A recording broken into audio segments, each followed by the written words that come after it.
spent a cozy night in their old house, which was slowly becoming their home. The next morning, Joe woke up early to take Chris back to the airport.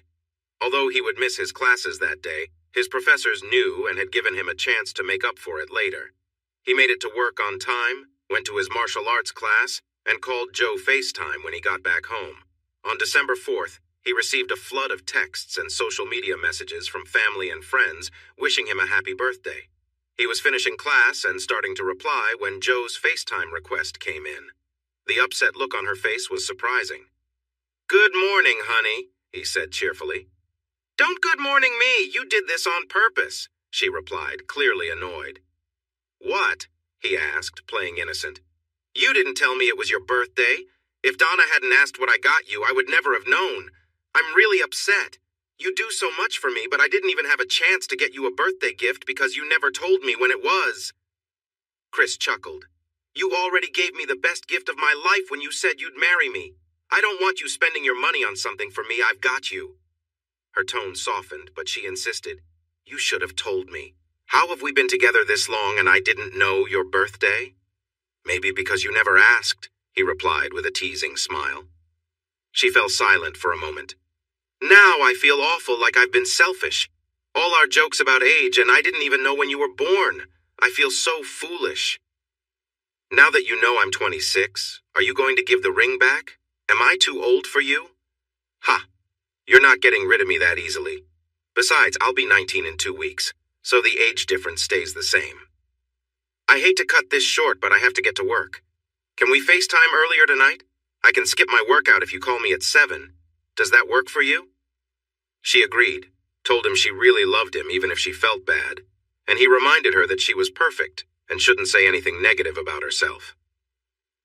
Chris had changed into a snug shirt and shorts to prepare for his call with Joe when the doorbell rang. He opened it to find a lovely young woman holding a cake. "Surprise! Happy birthday!" she exclaimed as she entered. She placed the cake on the table, lit all 26 candles, and smiled, wishing him a wonderful day while offering to help if he needed anything. She winked and said, "My number is on the card if you need anything," before leaving. He was smiling at the big devil's food cake with thick chocolate icing, which was his favorite, when a call came through.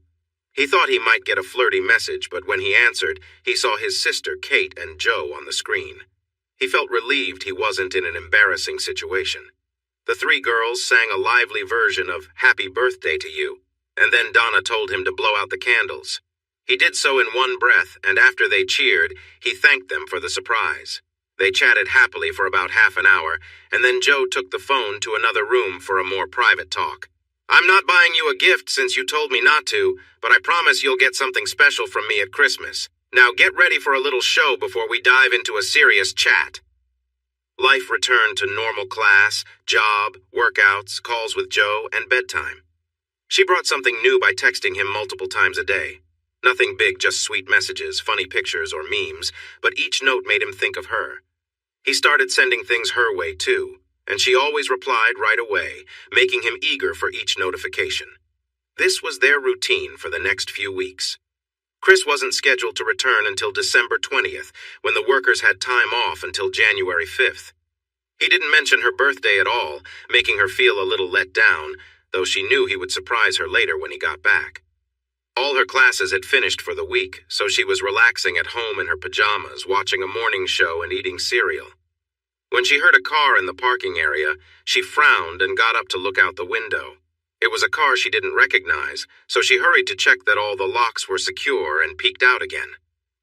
A large man was getting something from the trunk of the car. He tapped the window as he walked by and approached the house. The car started to back out. Joe focused on the man, who was walking confidently toward the front door. Why was he there? And why was the car leaving? She grabbed her phone and got ready to call for help. "Chris!" she shouted when she finally recognized him. He smiled at her excitement while unlocking the door. As he stepped inside, Joe rushed to him, nearly knocking him over with her enthusiastic hug. "What are you doing here?"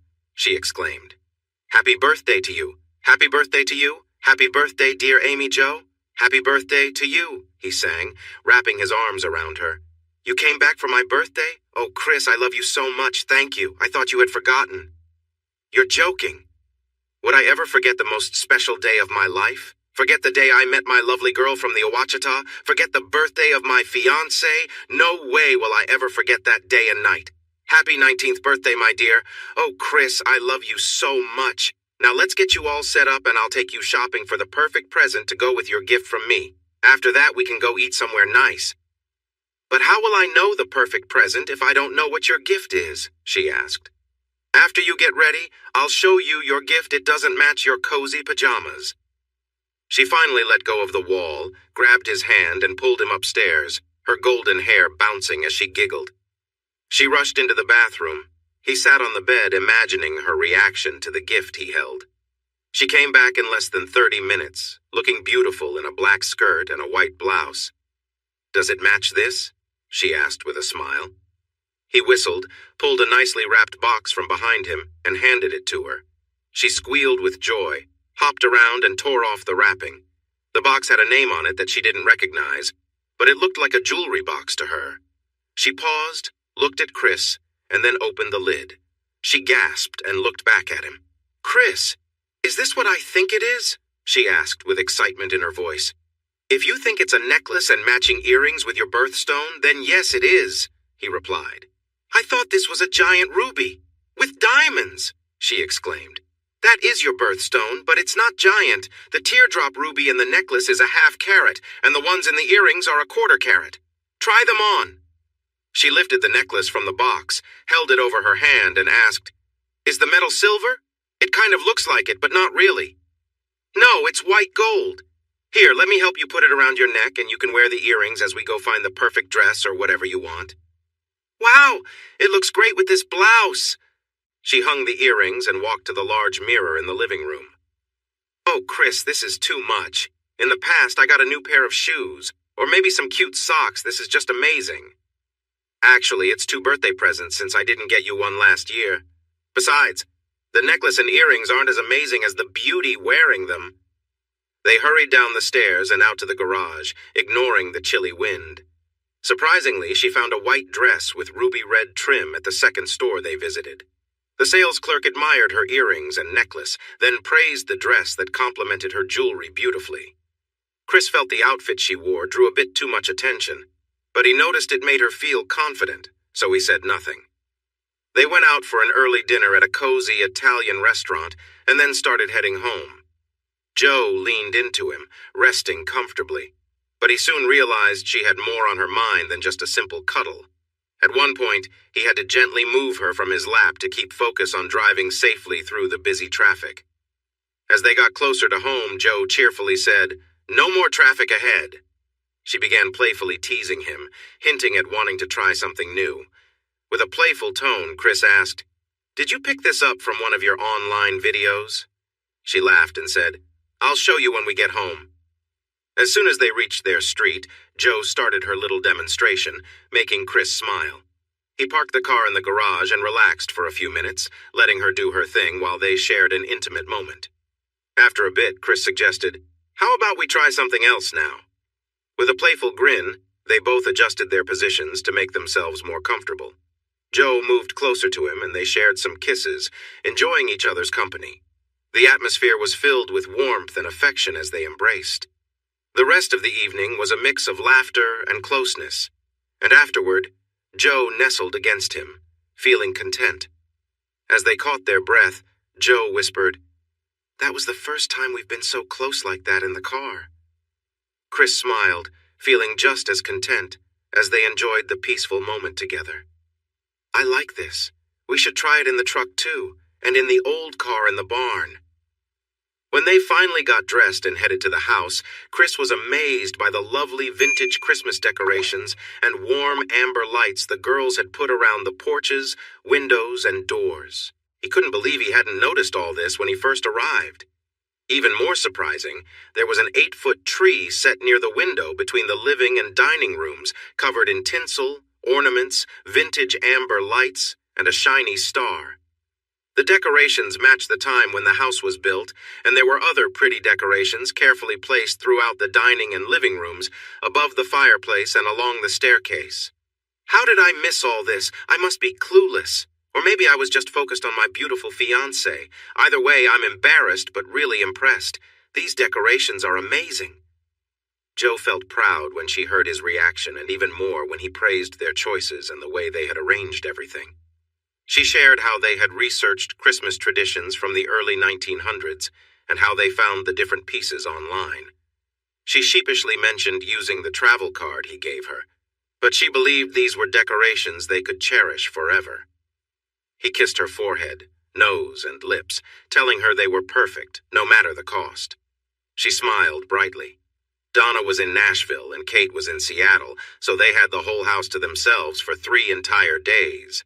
Not wanting to give their activities away to the security cameras inside, Chris turned off all the indoor ones but left the outside cameras on. On the sunny and warm third day, he needed to turn off the backyard and barn cameras for a few hours while they enjoyed the outdoors and sunbathed in a private spot. Besides getting some sun, they had the chance to listen to the winter birds, including mourning doves and the white-winged doves that were coming in from Mexico. The mourning doves made a soft cooing sound, while the white-winged doves had a stronger but pleasant call. Many pairs of both kinds were nesting in the live oak trees on the property. Lying next to each other, feeling the warm breeze, watching and enjoying each other's presence, reminded Chris that while video calls are nice, nothing beats being together in person. Being close allows for so many more feelings, touch, taste, and smell that create a wonderful experience. Despite being better than nothing, toys were nowhere near as fulfilling as the real thing when it came to feeling close to someone.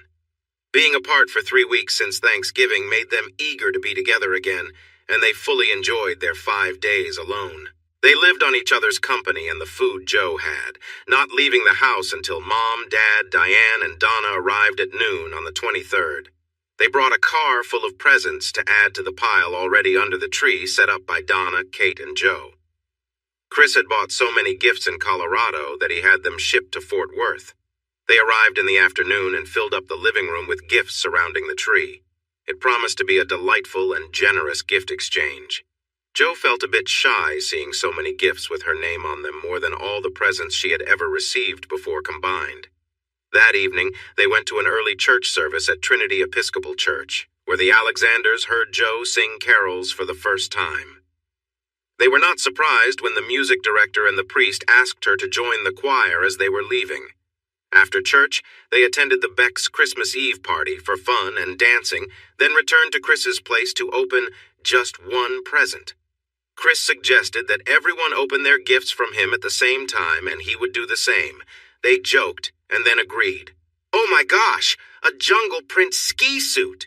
Diane exclaimed just before Donna shouted, "Mine is purple and white houndstooth. I've never seen anything like it." Joe was opening hers carefully, but when she heard the excitement from the others, she quickly tore the wrapping. "Look at this, mine has solar systems and stars on a purple background." Deborah added to the joy, saying, "Mine is burgundy with cool shapes. Oh goodness, Chris, where did you find all these?" Instead of answering, he shared a look with his dad, and they all held up their suits together. "Mine is Tennessee orange and white, and Dad's is Tennessee white and orange. Pretty cool, right? Now will be easy to spot on the slopes." "Joe knows where I got them a little store in Golden. Remember how much you liked the ski suit in the window?" Joe nodded, excited. "I went back after you left in August, asked about a special order, and they offered a great deal if I bought 5. I said I wanted 7, so they made the deal even better, and we chose patterns that are rarely seen on the slopes. Everything was protected from water, and they even threw in ski masks for fun. These unique gifts brought hugs and kisses from Mom and his sisters, a big hug from Dad, and a fun little fashion show from Joe later that night. When they got to their room, Joe excitedly presented a special birthday gift. She wanted him to open it right away.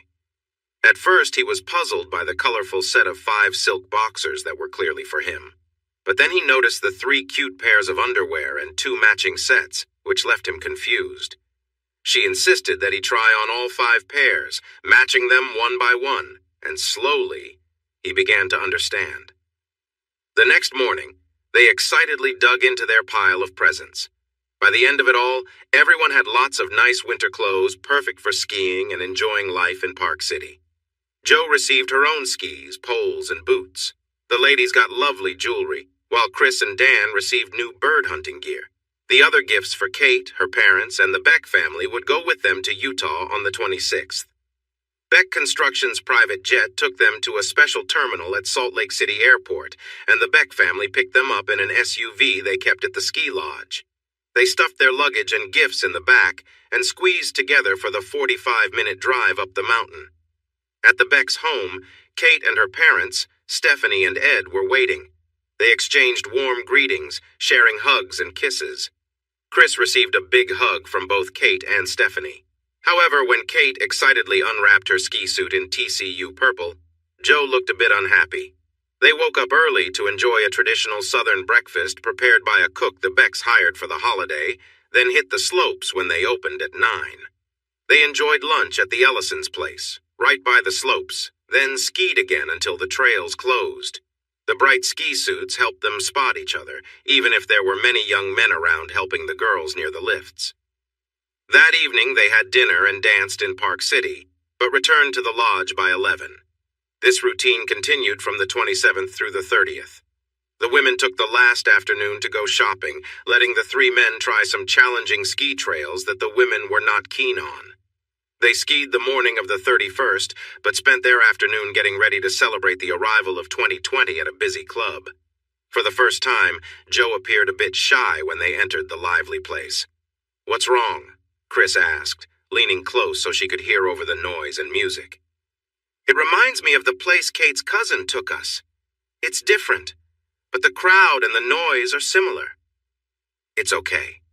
I'm here with you tonight," he assured her.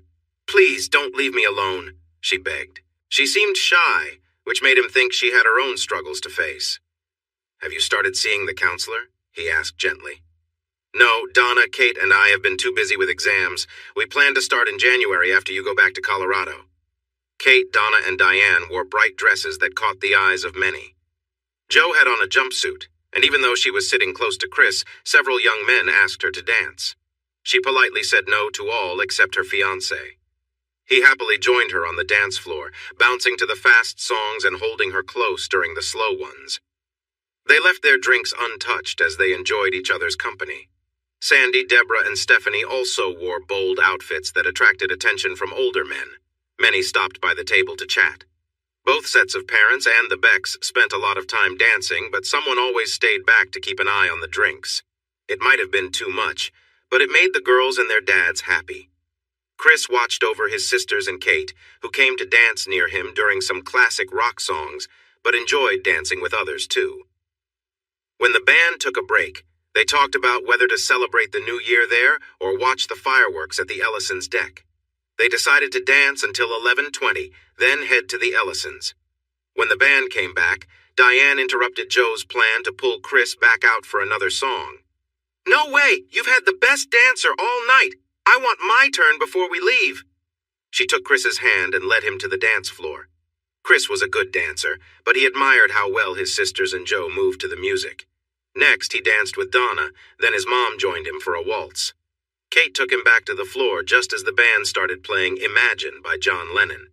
Joe was finishing up a dance with Ed Ellison, and after a quick chat, started dancing again. Chris noticed Joe was close to Ed, but Kate was very attached to him. He tried to hold her at a comfortable distance, yet she clung to him, making him feel a bit awkward. Joe was very beautiful, but Kate held her own. The same went for his sisters, his mom, Stephanie, and Sandy. He was sitting at a table with really attractive women, and he knew that every man around was probably jealous. He could tell by the annoyed look from one guy who had danced with Kate a few times, but kept his distance. By chance, Joe and Ed were on the other side of the busy dance floor. Kate leaned back in his arms and gave Chris a flirty smile while getting closer to him. Being taller than Joe, she pressed against him, and he felt a rush of feelings from their closeness. Kate moved against him playfully and looked at him with bright eyes, holding him even tighter. "Thank you for that," she said softly when the song ended. "I've always wanted to know what it would feel like to spend a moment with you, and now I have a sense of it. I won't do that again, but if you and Joe ever break up, call me first, okay?" He smiled and replied, "You'll be the first to know if that happens." When they made their way back across the crowded floor, Joe was with Trey. His sisters were dancing with two new guys. His mom was with Ed, and Sandy was with a neighbor. Stephanie took his hand and led him to a quieter spot on the floor. "Now show me some of those dance moves," she said, as a song played. Stephanie had a fuller figure than Kate, but she moved with grace and swayed close to him. He guided her through some turns and spins, which allowed him to show off his skills while keeping a bit of space between them. It was 11:10 when they returned to the table just as Joe finished her water. Chris waited a moment, then grabbed her and danced away while Elvis's loving voice filled the air. The song was perfect for a close dance, and at the end, Joe stood on her toes and declared, "I love you, Christian Alexander," and soon it was time to leave. The fireworks were amazing from the deck. As Chris said, they look better when they're not right overhead. Everyone else stayed to celebrate the new year, but they shared a sweet kiss and left early, saying they were too tired to stay up longer.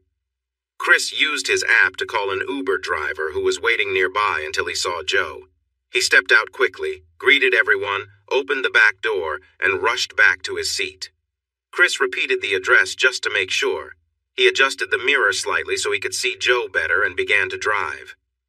"Do I need to keep an eye on you when the Ellison women are around?" Joe asked, frowning. "It seems like both of them are interested in you."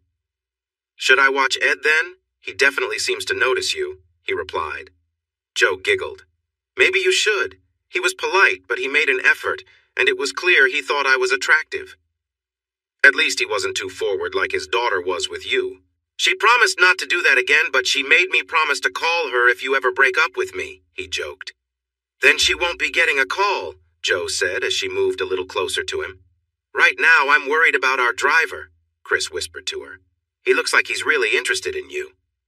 "Too bad I'm not wearing something fun I could keep him guessing all the way back," she whispered back. "And just so you know, Ed isn't the only one I danced with who showed some interest." "Oh, I've seen how Trey and Dad react to you," he teased. "You managed to attract a lot of attention.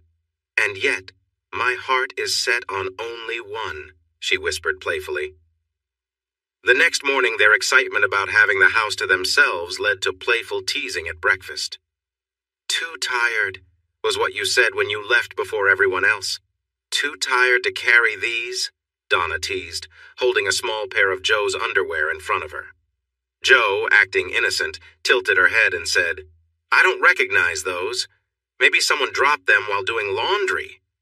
She pretended to be confused by the laughter, but the twinkle in her eyes gave her away.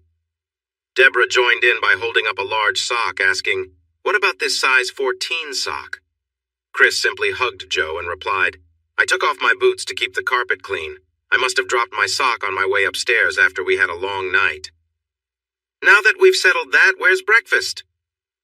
Chris and Joe were flying back commercial the next day, so they enjoyed a full day of skiing, went riding on two of the Ellison snowmobiles, had a light dinner, and took a lovely sleigh ride after it got dark.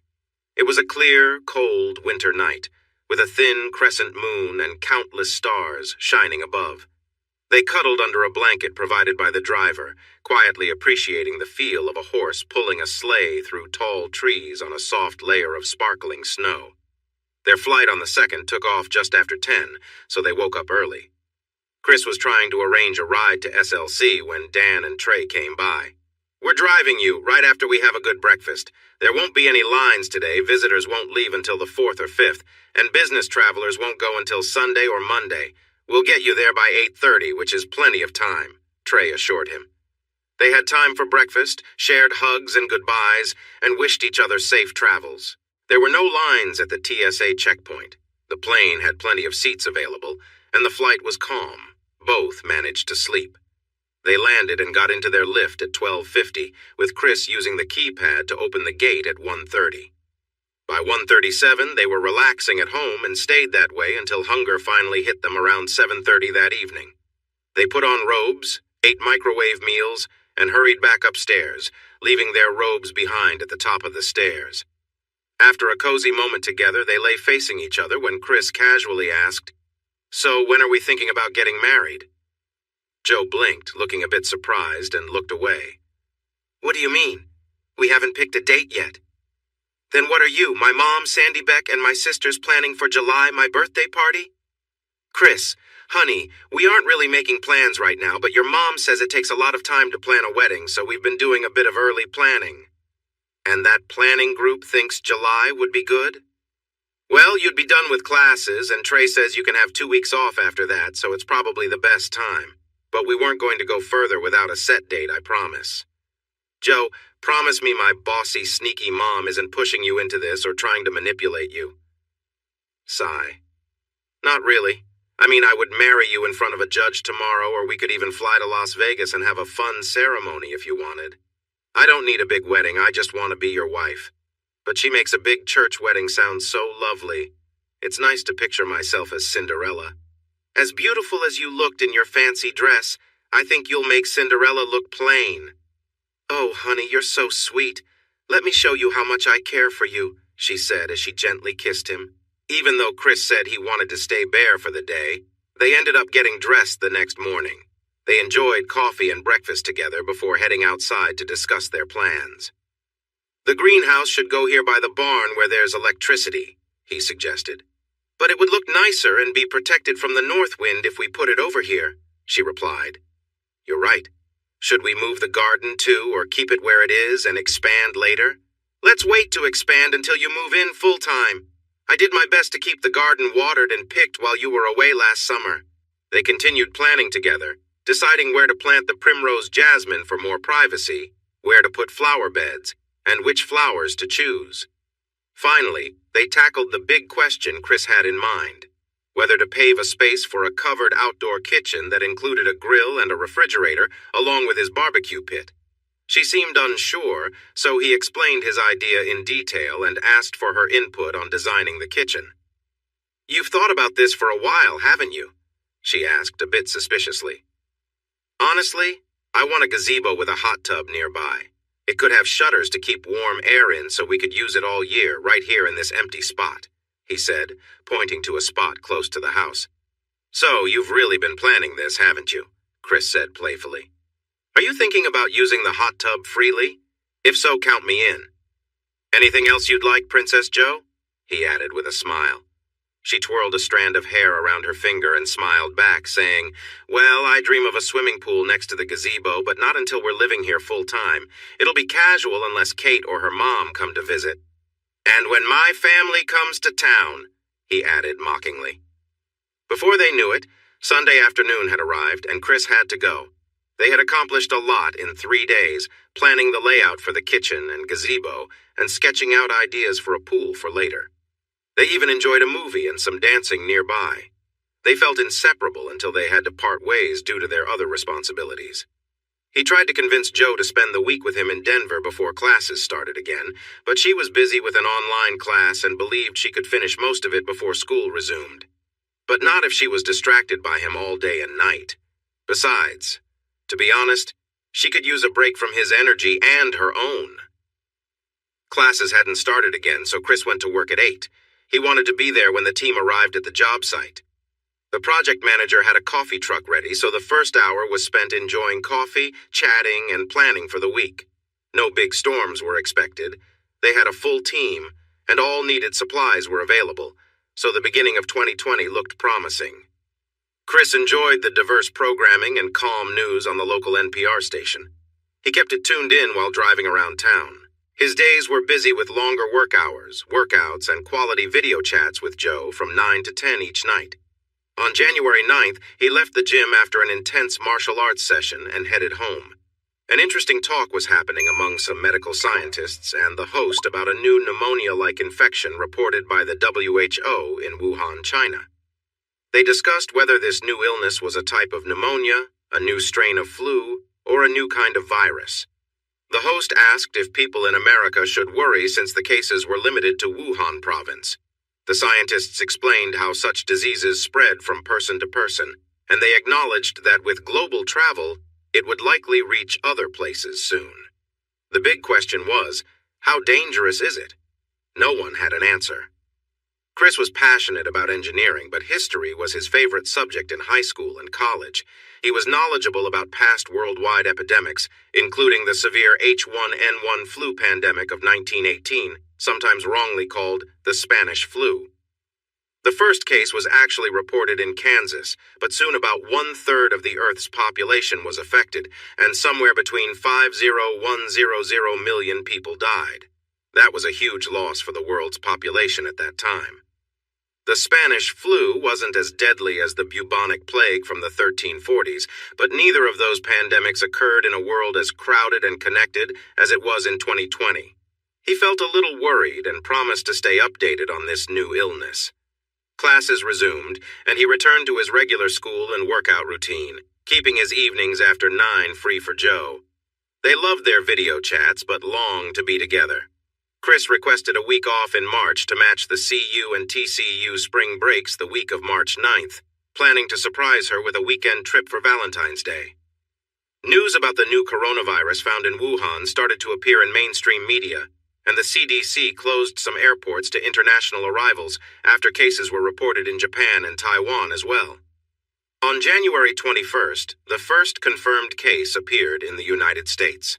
A Chinese scientist revealed that the illness was spreading from person to person, and many were sadly losing their lives. By January 23rd, China announced that the Wuhan area was under quarantine. By the end of January, it was clear that the disease had spread well beyond China, reaching the USA too. The American government and officials from the CDC reassured the public that there was no immediate danger for those who hadn't traveled abroad, and suggested that the virus might not be very serious after all. However, in early February, things took a turn for the worse. The World Health Organization, WHO, declared a global health emergency, urging limits on international travel. The United States also declared a public health emergency. The Chinese admitted that more people were dying than during the SARS outbreak a few years earlier, and that the spread of the illness was not under control.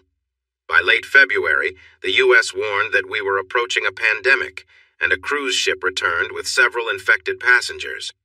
Chris was closely following the news. In late January, he raised his concerns with Carlos, the project manager. Carlos believed him and insisted that he inform Trey. Chris did just that, as well as telling his parents. Both construction companies had a stockpile of respirators and N95 masks for use in dusty or potentially harmful conditions. Trey and Dan attempted to order more supplies, only to find out that there was a growing shortage worldwide. Their suppliers provided what they had available, but cautioned that more wouldn't be available for some time. Chris decided to take a vacation and booked a flight to Fort Worth for early morning on Friday, February 14th.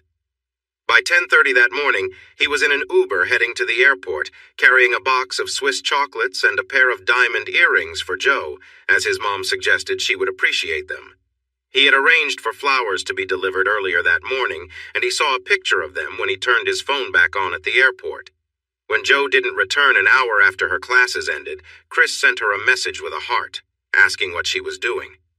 She replied that she was out eating with friends and sent a picture with her and several others. He responded with a heart and a quick selfie by the stairs. Just after, he received a call from her. With excitement, she exclaimed, "You're really home?" "I'm standing here at the bottom of the stairs," he replied playfully. "I'll be right there," she shouted. "Drive safely," he reminded her before she hung up.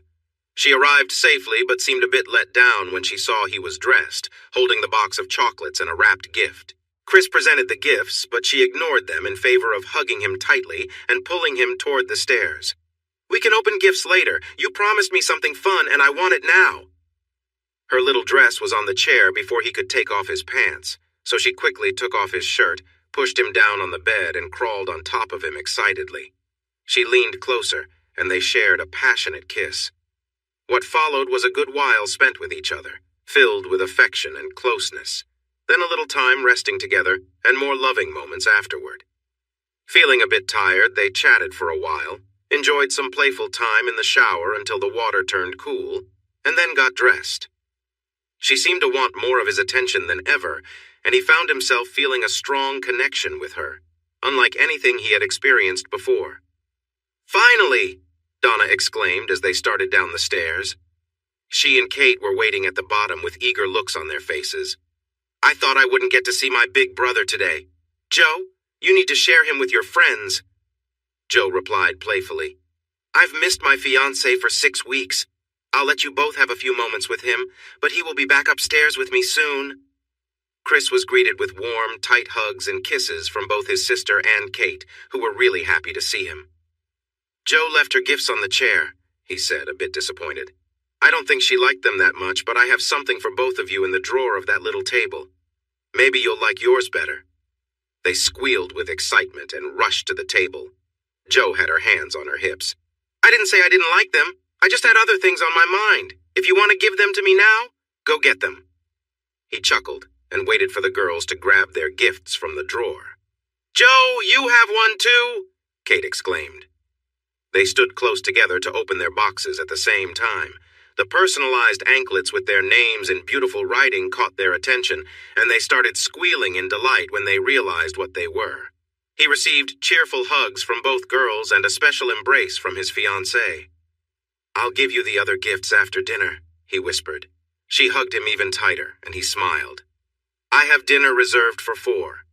I wasn't sure if you'd have plans, but I thought it would be easier to change them than to make them. Would you like to be my guests?" "Give us 20 minutes to get ready," Donna called, and they hurried up the stairs. "Do you want your gifts now or later?" he asked playfully. "Later is fine, but let's have some fun until they're ready," she replied, as she pulled him toward the couch. "First, put this new anklet on my left ankle. It means we're together." "What if I'm not with you?" "Then it goes on my right. Otherwise, it means I'm looking for someone." "That's new to me. Where did you hear that?" "Oh, everyone my age knows. I wouldn't have bought them if I knew all this was tied to a simple anklet." Kate and Donna wore theirs on the right, but their cute mini dresses made it hard to take it seriously. When Chris walked in with the 3 women, a lot of eyes turned their way. Even though the men were there with their partners, he stood out with 3 lovely guests. They looked elegant and calm while waiting to be seated, but once they were, they chatted like the young adults they were. Chris watched with a smile. They lived together, spent most days together, and worked out together, yet they always had so much to catch up on. He began to believe the saying that women talk a lot. Looking around, he noticed that his 3 guests really stood out. It puzzled him that Kate and Donna didn't have dates on Valentine's Day. Back at college, they would have had a long line of admirers. The answer soon came to him. They had decided to spend the evening with Joe since she wasn't seeing anyone and would miss him. Now that he was there, they were excited to join in. After a lovely dinner, they returned to the house. Chris suggested Joe open the bigger gift, and they shared some delicious chocolates. Encouraged by that, Joe opened the other box and revealed beautiful diamond earrings. "You're joking! Is this your first pair?" Kate exclaimed, quickly remembering Joe's modest past. Chris was sipping coffee and reading the news on his tablet when his sister joined him for a chat, followed by Kate and Joe. He was busy making breakfast with eggs, sausage, biscuits, and grits, while the women filled the room with conversation. Once they finished eating, they continued talking while he focused on his tablet, looking worried. Donna noticed and asked, "What's wrong?" "I'm really worried. Have you heard about the strange illness spreading from China? It's different from the flu." They nodded, so he went on. "The World Health Organization, WHO, and the U.S. Centers for Disease Control and Prevention, CDC, have been reassuring us. But I cannot help but worry. Today they are evacuating over 300 Americans from a cruise ship in Japan, and it seems that some of them might have what they now call COVID-19. Initially, the WHO stated that the virus was spreading slowly and might not be as harmful as initially thought. However, they are now suggesting that it could lead to more serious disruptions in society and the economy than major attacks. The CDC requested $4 billion to secure supplies to fight the virus, but their request was met with laughter from the Office of Management and Budget. It turns out that the supplies they need are hard to find because many of them are made in China, and China needs them for its own use. In simple terms, this situation is starting to look very chaotic, and no one seems to be taking effective action to stop it before it spreads too widely. "I'm not sure what they mean by upheaval," Donna said, looking confused. "I'm not sure either, sis. But I know that in Wuhan, where the outbreak began, the Chinese government locked down the city. By lockdown, I mean they restricted access to areas with infections. No one could come in or out, streets were empty, businesses were closed, and schools shut down. Hopefully that won't happen here. But if the virus is as contagious as they say, it could be a real possibility. The girls felt doubtful, but Chris's worry was convincing, and the thought of a lockdown was unsettling. They discussed how it would impact their classes, how they would get food, and where they could find safety. The more they talked, the more Chris switched into a preparedness mindset. Soon, they were all involved in making plans that they never expected to use, just in case. That afternoon, they went grocery shopping and filled 2 baskets with canned goods to store in the cellar, bought a basket of dry foods, and picked up vegetable seeds to plant in their garden. There were many what-if scenarios to think about, but they felt these items could be useful no matter what happened. On the way back, Chris stopped at Home Depot to buy a tiller big enough to enlarge the garden this year rather than wait until next year just in case. The gas-powered tiller cost over $1,200 and needed to be secured in the bed of the pickup truck he had rented for $25. They claimed it was fairly comfortable to use, meaning it wouldn't be too rough to operate and could easily manage the garden he was envisioning. It could also help with flower beds, preparing empty areas for grass or other gardening tasks. While they were marking off the garden area, Chris revealed his plans for spring break, a 4-bedroom house he had rented for a week starting Sunday, March 8th, and ending Saturday, March 13th. He mentioned that Diane and a friend were coming, and one of his college friends was driving down to join them. Louis was with a couple of friends, but they were not staying at the condo. This surprising news led to many questions, and soon they were focused on their trip to Port Aransas. None of them had been to the Texas Gulf Coast before, and they wanted to learn more about it. Chris turned on the tiller and started to break up the hard ground while the girls watched for a few minutes before going inside. After some time, Chris realized he needed a tip he had heard from an older man who saw them loading the tiller. "Son, take it from someone who knows about gardens. If you're working with tough soil, soak it with a sprinkler until it's wet at least 5 or 6 inches deep. Let it dry overnight, and you won't have a bumpy ride with the tiller the next day." He set up the sprinkler, turned it on, and went inside. To his surprise, the girls were researching the novel coronavirus and the new illness called COVID-19. The information they found was confusing and often had mixed messages, but they agreed it was serious.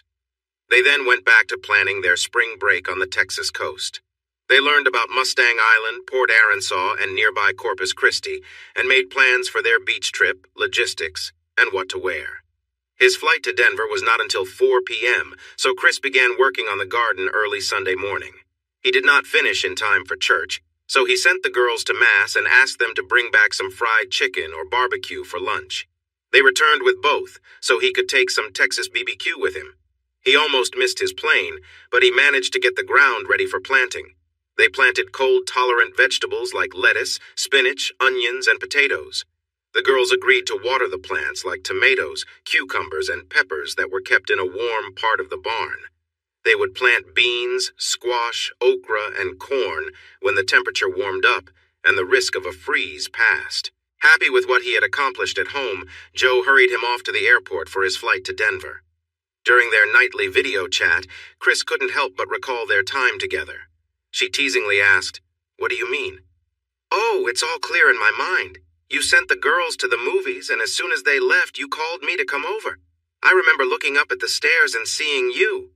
When you winked, waved me over, and called me up, I could hardly move because I was so excited." "Well, dear," she replied cheerfully, "I had to share you all day Saturday, and I wanted us to have some us time. I didn't want to waste a moment, so I dressed up just for you. I don't know about red high heels, but you must wear white stockings with your wedding dress. I know you get to make most of the choices, but that's one of my wishes." She laughed happily and then asked, "What about tossing the garter?" "That's easy. I'll buy a nice lace one to put over your stockings, and that's the one I'll throw to the lucky guy." She grinned playfully, lifted her blanket slightly, and revealed she was wearing black stockings with lace tops. Lifting one leg, she teased, "Do you like these too, or just the white ones?" He could only respond with a happy sigh. Then she turned onto her knees, looked back at him, and asked, "Or do you prefer this view?" Hearing his excited response, she reached under her pillow, pulled out a toy, and set it up. It created a scene of rising excitement. "Oh, sweetheart, I miss you so much," she exclaimed. All he could hear in reply was soft sounds until they both felt the joy of connection. As the news about COVID-19 grew worse, the next week, Chris invited all three of them to join his evening video call with Joe. He suggested that they should only be around people they trusted were well, hadn't traveled, and weren't showing any signs of illness. He also advised staying away from crowds like parties until they understood more about the situation. All three agreed to those ideas, especially since they were studying for midterms in March. So far, they hadn't heard of anyone being sick, which meant Chris's plans to visit and drive them to the coast in the Jeep were still on. When he asked who else would be joining them, both Kate and Sis replied, "Not sure." Later, Kate mentioned that a group of boys they met would be around for the week, and they might spend some time together. The state of Colorado assured Carlos and Trey that construction would remain an essential job if any restrictions were put in place. They would just need to take measures to keep everyone safe. They had a meeting where Chris talked about what was known and believed about the new coronavirus. He suggested they follow the steps he had shared with the others and avoid busy bars and restaurants. There was some complaining, but nobody wanted to get sick or pass it on to anyone else. Carlos told everyone that if they felt like they were coming down with a cold or the flu, they should not come to work. Instead, they needed to call and inform him. For the tough construction workers, this seemed a bit excessive. They often worked even when they were sick or hurt, as it was a point of pride for them. They made their feelings clear to the bosses. Chris reminded them that this could be serious for them, their co-workers, and their loved ones, so staying home when they felt unwell was important. Some workers were still hesitant, but most started to agree. Chris hoped he was guiding them in the right way. The guidance from national leaders, including health departments, was unclear and often changed. Even the messages were mixed. Some were warning about a possible national outbreak, or even a worldwide pandemic. An official from the CDC warned that it could disrupt daily life significantly. Meanwhile, Speaker Pelosi was encouraging people to visit Chinatown in San Francisco, saying that they had the situation under control there. The president claimed only a few people were sick and thought it would disappear, like the flu when warmer weather came, so there was no need to worry. Chris hoped the president was correct, but he trusted the scientists studying the disease. Becoming an engineer requires a lot of science courses, so he believed the work of the medical scientists researching this virus was more reliable than the opinions of politicians. What was sadly lacking were easy tests for COVID-19, clear advice on how to stay safe, and essential supplies for hospitals that were seeing more and more sick patients. The CDC's decision not to allow outside testing slowed things down, and it was reported that without a central plan, hospitals and government organizations were competing to buy masks and equipment, which were already in limited supply. The construction site in Boulder was being handed over to the steel workers on March 6th for the building of the 12-story structure, which would take a few months to complete. Only Carlos and a small group of his current workers were needed in Boulder. The rest were assigned to other jobs, including the TCU Stadium, until they were needed again.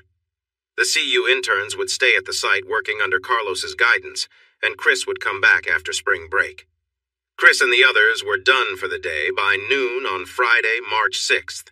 Chris had planned a vacation for the following week to align with CU's spring break. The others enjoyed a long weekend before heading to their new jobs scattered across Texas.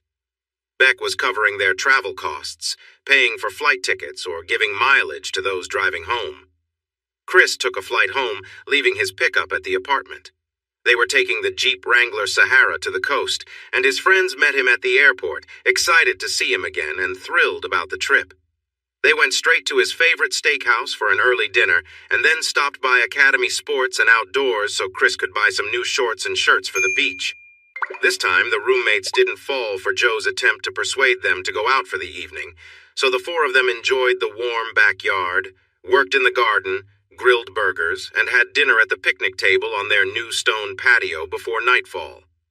Another feature of the patio, built by Berto and his team of stonemasons the previous weekend, was a fire pit. Chris made a small fire, and they roasted marshmallows for dessert.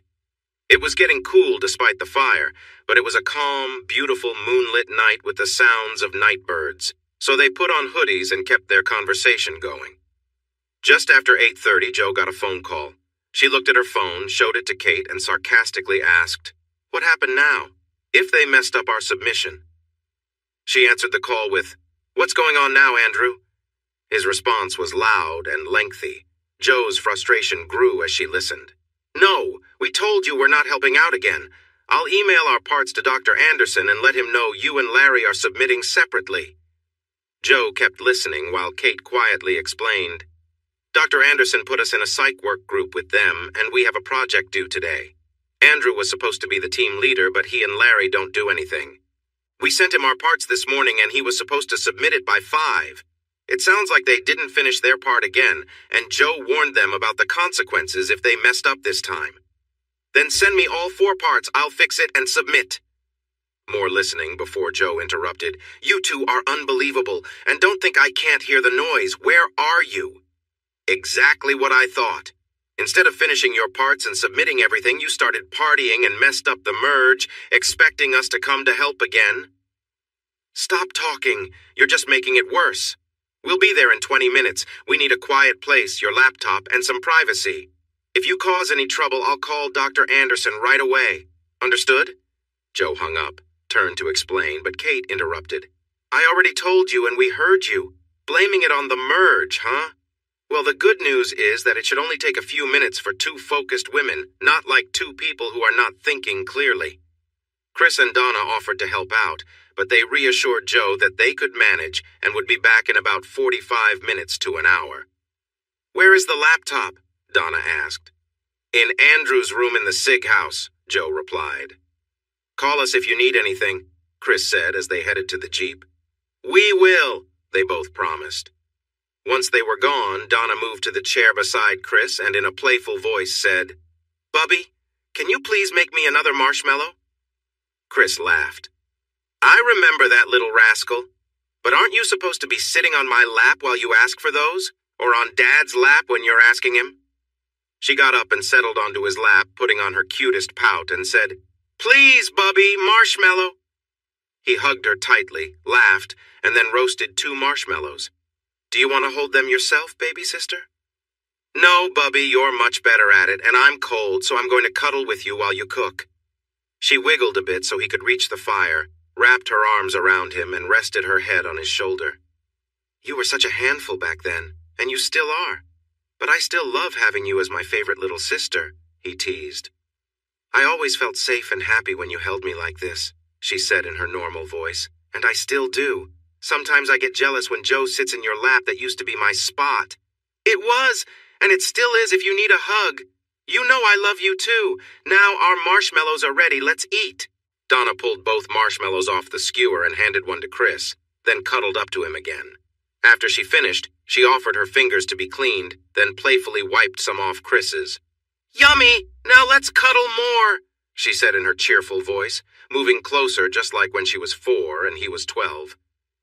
Chris began to feel a little uncomfortable holding her. She was definitely not 4 anymore, and their parents weren't across the fire smiling at them. But Donna was already relaxed. She fell asleep quietly within 5 minutes. Chris held her, watching the fire and listening to 2 owls hooting to each other. He felt really happy here with his girls. They had become a family in a way.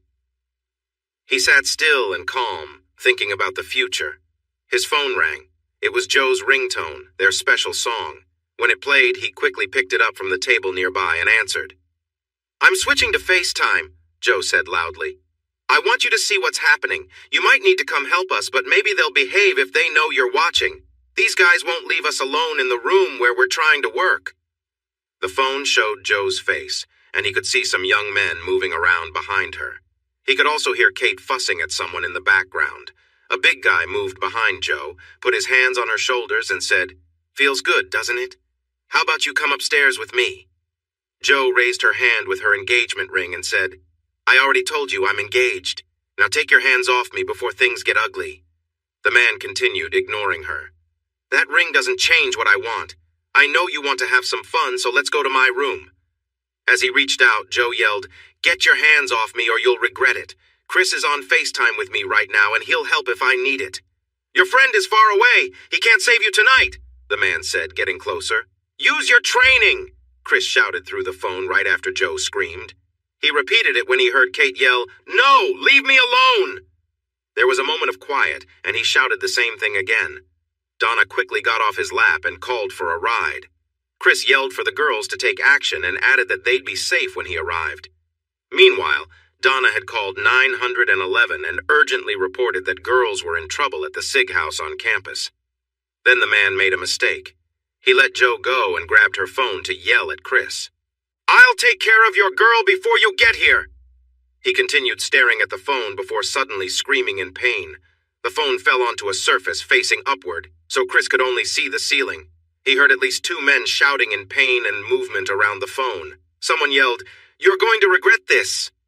followed by more cries. Amid the chaos, Joe said, "You think you can scare me? Come on, if you're strong enough to take me on, go ahead. You don't need to be rude." "What? Are you scared of 2 girls?" He heard more shouting and then more cries. "Hey, where are you trying to run off to?" It was too late to escape now. The flashing lights meant the police had arrived, and Joe had everything on video.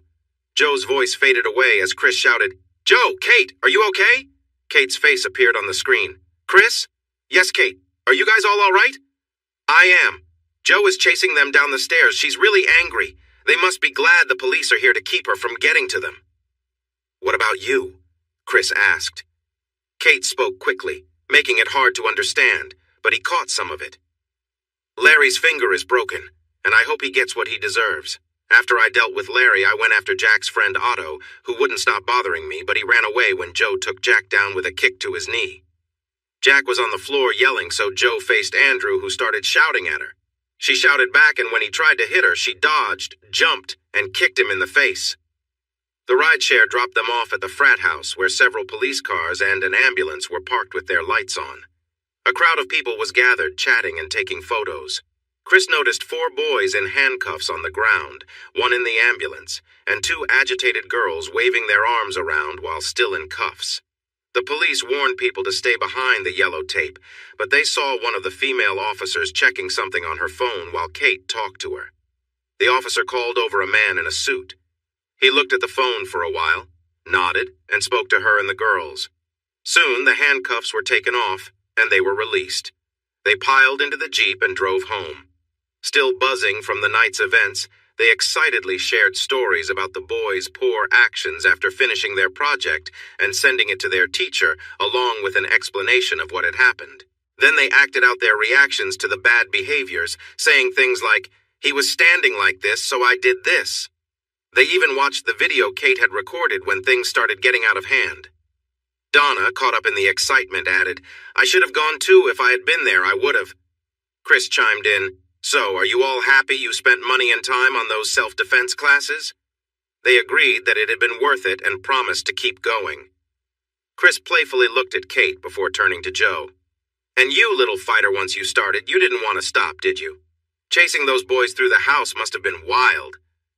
He couldn't tell if the excitement had worn off or if she was just tired, but her response was quieter than he expected. "That wasn't the smartest thing I've ever done, was it?" There were at least 30 more men in the big party room downstairs, and I knew I wouldn't have stood a chance there. I don't know what happened to me. Once I started moving, it felt like I was making up for all the ways I had been treated badly. I was pushing back against all the bullying and threats from Elwood, his sons, and their friends. I think I learned something about myself. My teacher says I like martial arts because I have a lot of anger inside, and exercising helps me let it out. I'm not sure about that, but I felt something snap inside when Jack touched me in a way I didn't like. It made me want to fight back against everyone who had been mean to me or to Kate, or who had said something hurtful while we were trying to get our work done. "Maybe we should think about having kids, honey," Chris joked lightly. "With my temper and your strength." "Speaking of kids," she whispered, changing the topic quickly, "maybe we should go upstairs and practice." They left Kate and Donna talking excitedly while watching Kate's video for the 4th time. On Saturday, they slept in, and then all 4 went outside to work on the garden and with the plants in the barn. Chris planned to mow, but the girls wanted to turn over the flower beds to get ready for planting. They made a plan. Chris would till the soil while Joe mowed, Donna would spread fertilizer after Joe finished, and Kate would pull weeds in the garden and use a trimmer around the flower beds. None of them had done those jobs before, but they felt happy to be trying something new and helping out a common project. They finished before 3 p.m., giving them enough time to pack for a week at the coast. Chris gave them a rundown of what to bring: swimsuits, shorts, 2 pairs of jeans with tops, and a couple of sundresses in case they went out. Still, he knew what to expect. So he wasn't surprised when early Sunday morning each of them brought out a large suitcase, a backpack, a makeup bag, and a bag for hanging clothes to the Jeep. They were a bit surprised, though, to see a covered trailer attached to the Jeep Wrangler Sahara Edition. It was already half full with coolers, a beach tent, folding chairs, lounge chairs, and fishing gear. But their bags fit easily, and there were hooks to hang their clothing bags. The weather was cool in Fort Worth, with daytime highs in the 60s and lows in the 50s, but the forecast for Port A was 7,563 today, with highs in the 80s for the next 4 days.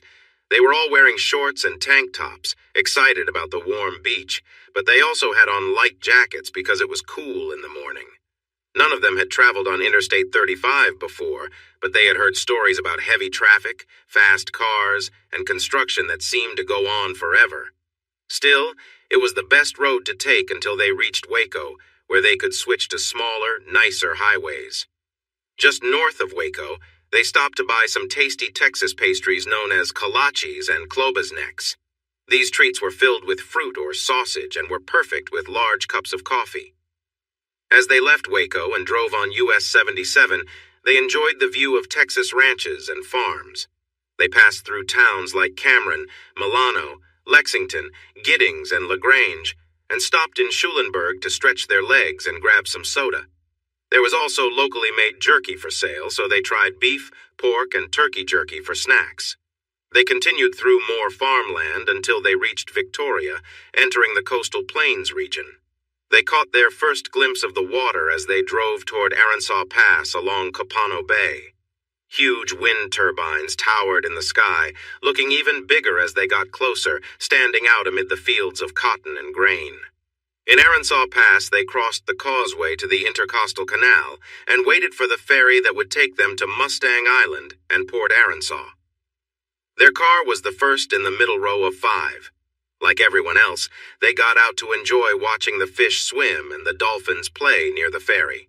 Their condo was on the southern edge of town, just behind some barrier dunes separating it from the Gulf of Mexico. They were happy to find a wooden walkway built over the dunes, allowing easy access to the beach. Since it was a private condo, Chris told the security guard at the gate who he was and showed him the key. The guard checked his list, informed them that the gate opener was on the kitchen counter, and let the gate open for them. The condominium was just what you would expect from an owner with means. Upstairs were 4 bedrooms, each with a balcony and bathroom. The ground floor featured a large living area with big windows, couches, and 3 comfy chairs. The open kitchen and dining space occupied one side of the house, and there were 2 small bathrooms located between the living and dining areas. There was a big storage closet under the stairs. A large balcony wrapped around the front of the house on the ground floor, with a covered hot tub for 10 people at one corner. The community pool and a sand volleyball court were just a short walk away, and the path to the beach started there. Behind the condo was covered parking. 2 of the 4 parking spaces were filled with bright beach buggies. They carried their bags inside and chose their rooms, leaving one for Diane and her guest. Donna texted her sister to find out they were just leaving, so they would arrive in about an hour. Donna asked her to call when they were close, and then they planned to head to the beach. Chris was busy preparing one of the buggies with a sunshade, 4 lounge chairs, and a cooler filled with drinks. He quickly went upstairs to change into swim shorts and met the excited girls outside.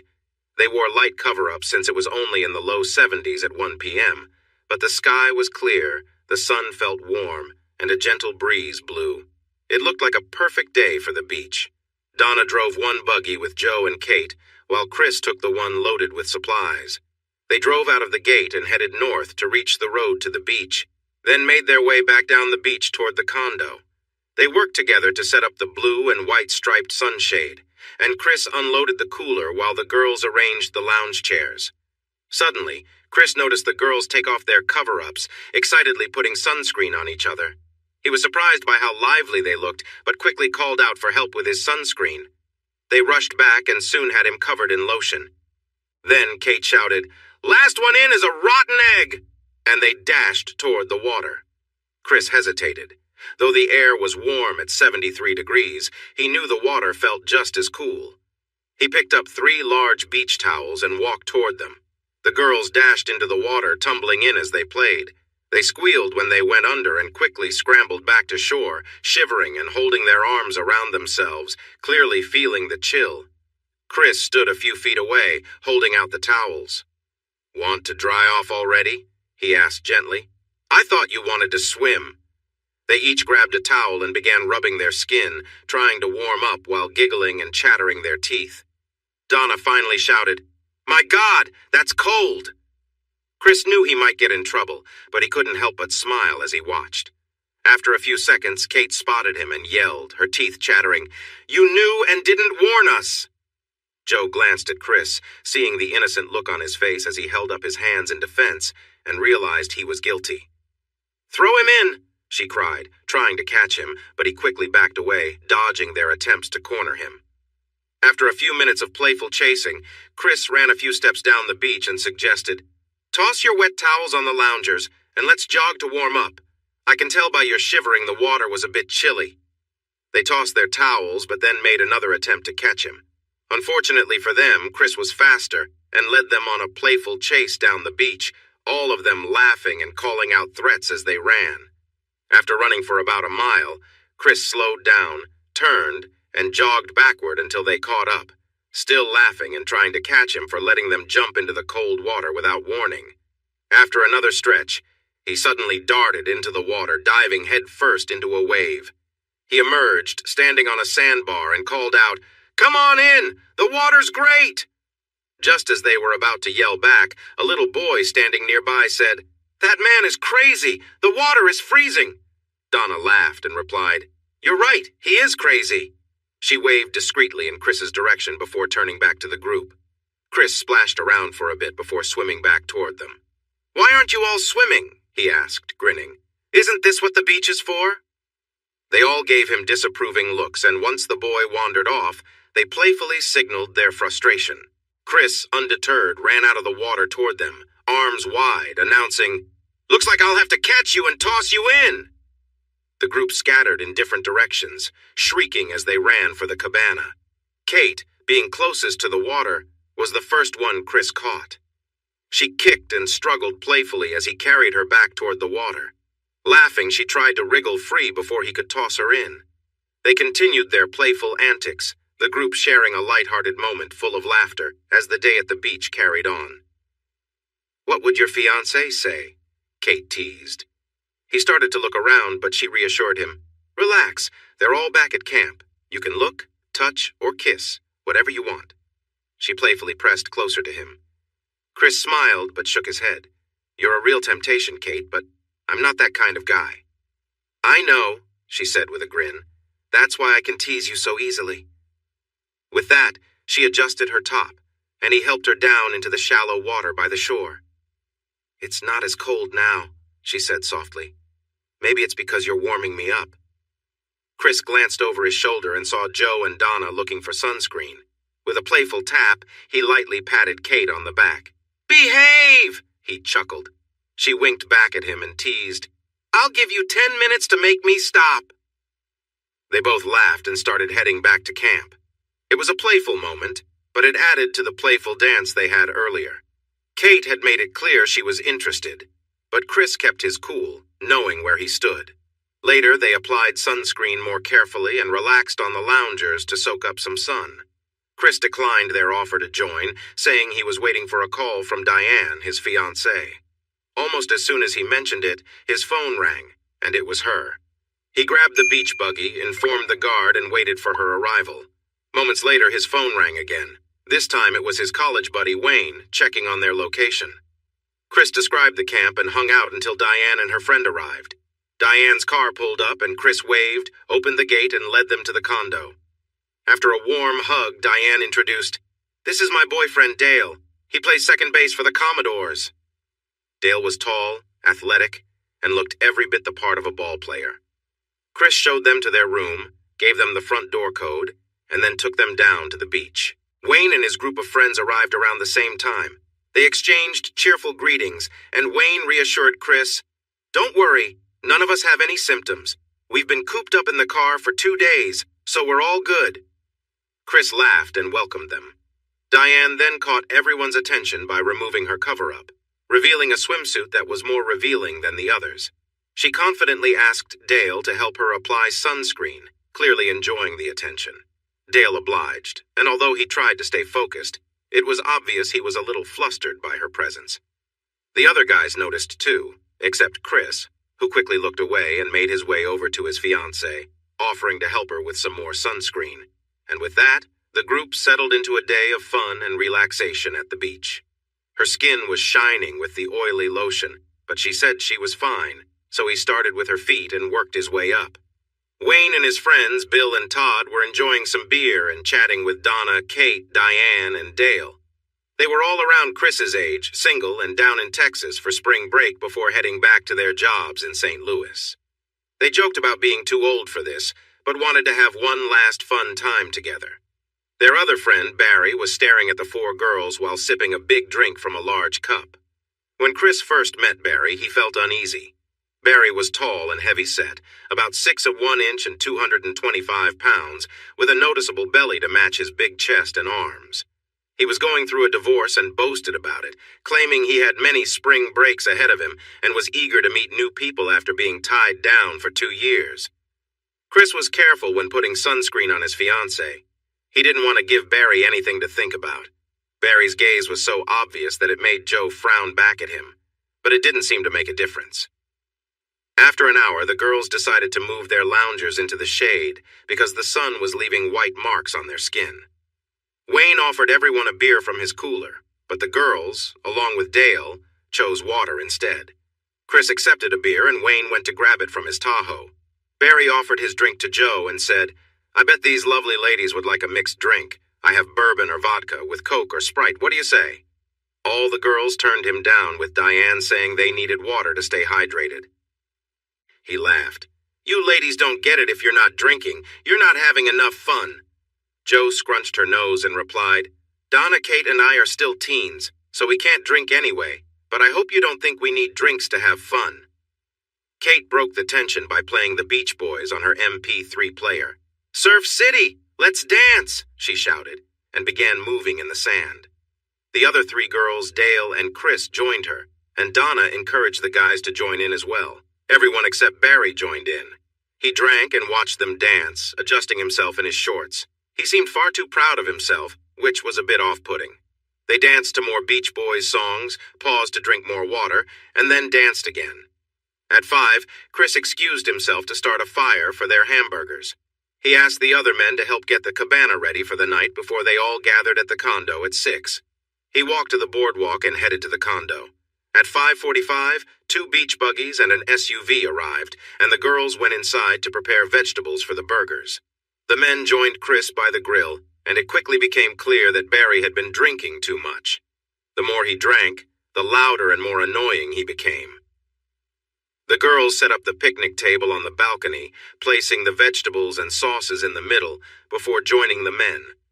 Soon, all 4 men were frowning at Barry, and Dale looked like he might get angry if Barry put his arm around Diane again.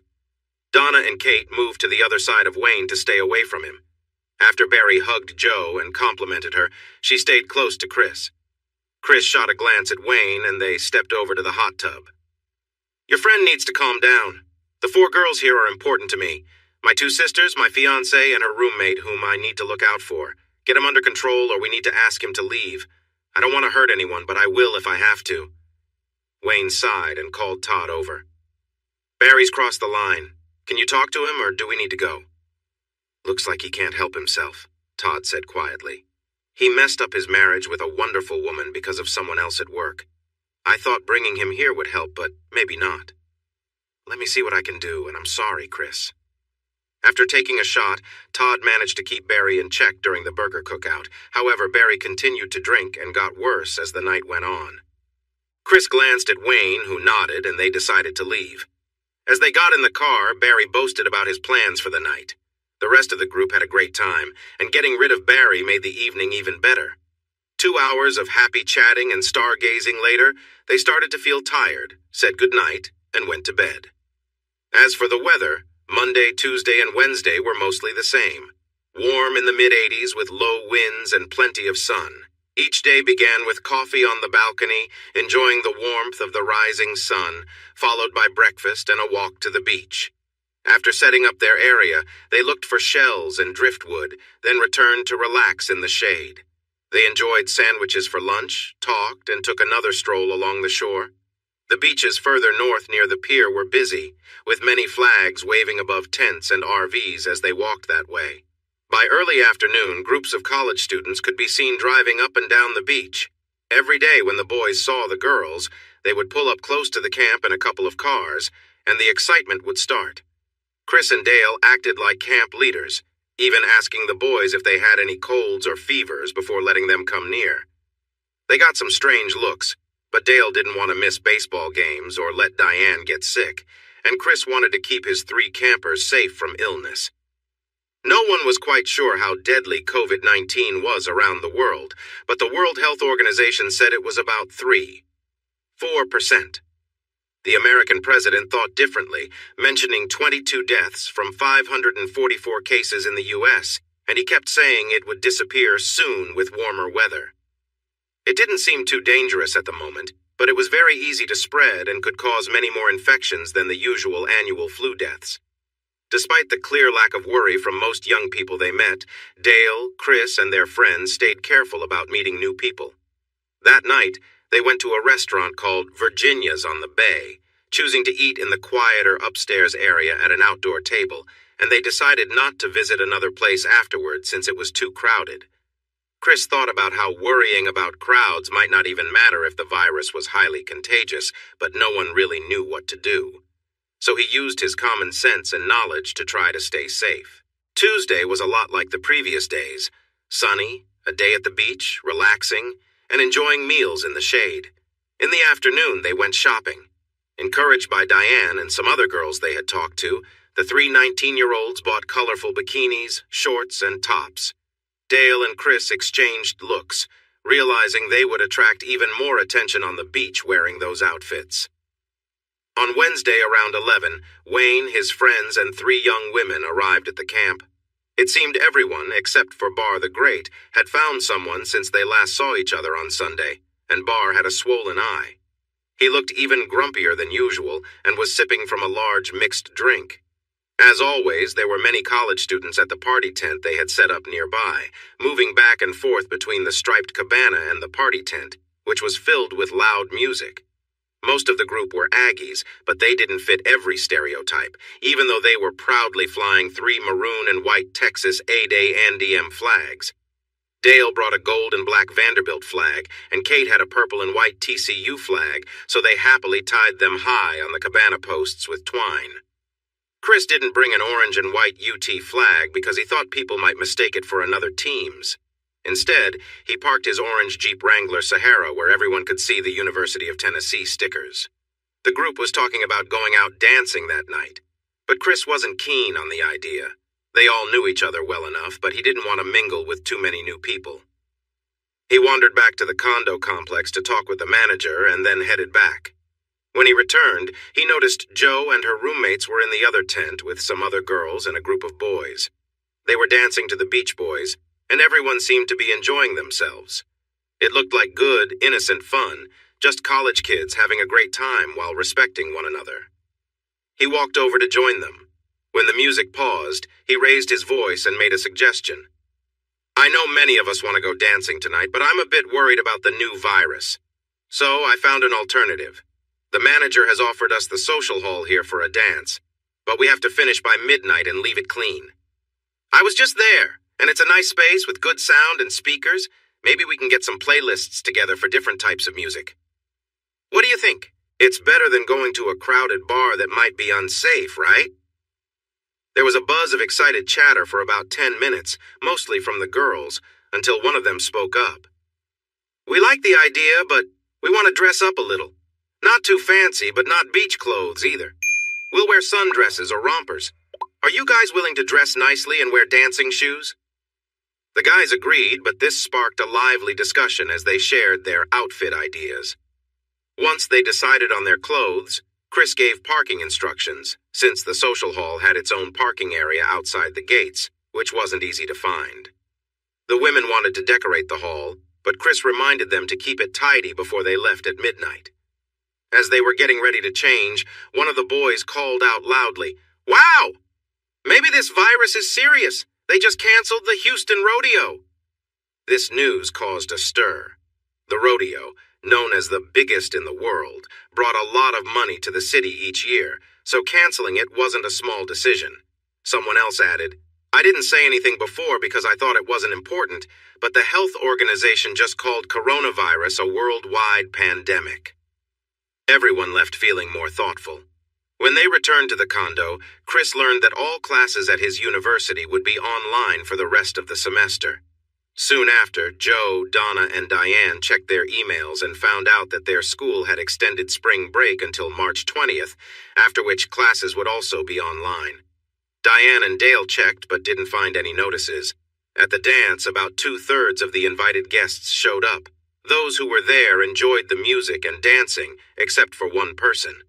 Barry, who was getting drunker and more forward since leaving the beach, seemed to focus on Joe. As one of the hosts, Chris was kept busy from 8 to 9 getting things started. When he went looking for Joe, one of the guys told him she had gone outside with Barry. This worried him not because he thought Joe was interested in Barry, but because he knew Barry could be unpredictable. Chris stepped outside to look for them. He didn't see them in any cars, but he heard voices from the side of the building. He peeked around the corner and saw Joe and Barry sitting in chairs, leaning toward each other. Joe had both of Barry's hands in hers. It looked a bit concerning, but what he overheard cleared things up. Joe was speaking softly, telling Barry he needed to call his wife first thing in the morning to apologize for everything and ask to meet in person. Barry was quietly shaking his head and seemed upset. "She's not going to give me another chance. I hurt her too much, and I lied to her when I got caught. I knew she would leave, so I told her I didn't care and that I could find someone younger if I wanted to. That really hurt her. She won't get over it easily, and she wants the kids, the house, half of everything, plus child support. I'll be broke. Barry, the courts will give her those things anyway. She's not asking for anything more. I'm sure she's angry with you, but that divorce paper is just her way to protect herself. But if you're not ready to call her and try to fix things, then you can keep drinking, continue acting like a jerk, and face the consequences. You might lose your job and face some trouble, but hey, it's party time." Barry's crying grew louder until Joe stepped in. "Todd says your wife is amazing and you both love each other. You're 32, have 2 kids, and clearly care about them. Aren't you mature enough to admit your mistakes and ask for forgiveness? Even if she doesn't take you back, don't you want to stay connected with your kids? I just don't get what you're thinking." Barry cried silently for a couple of minutes before he started to calm down. He looked up and said, "You are really wise for someone so young. I guess I haven't figured things out yet, but I'm going to change that. I'm done with drinking. Tomorrow I'll have coffee and call her as soon as she wakes up. She might tell me to leave and I would understand, but at least I'll hear her voice. Barry, you won her over before. Don't forget how to be charming. Lately you've just seemed rude, but I know you can be likable if you take care of yourself and get a more mature haircut. Will you call me after you talk to her? If I don't hear from you by 8:30, I'll bring Chris and Dale over just to keep you on your toes." Barry laughed. "Honestly, I'm more scared of you. I'll call you by 8 unless she keeps me talking longer." Chris came back inside. Joe seemed natural in her role. She was going to make a great counselor. Joe and Chris danced through the rest of the evening, no matter the music. She didn't mention Barry, who had vanished. Donna and Kate had 4 young men trying to get their attention, and Diane and Dale were always together. They said their goodbyes at midnight, locked up, and walked back to the condo. They were enjoying spring break, but worries about the spreading virus were growing. They talked about whether to stay or go home, but decided to wait until morning to make that choice. Joe and Chris stayed up for another hour talking about their future, and then shared a gentle moment together. This calmness felt different yet satisfying after the excitement of previous nights. Everyone woke up early, sipping coffee indoors while watching the morning news. The situation was serious, and they were trying to understand the spread of the virus, the guidance from health officials, and what might come next. Joe's phone rang at 8:20. She stepped out of the room before answering.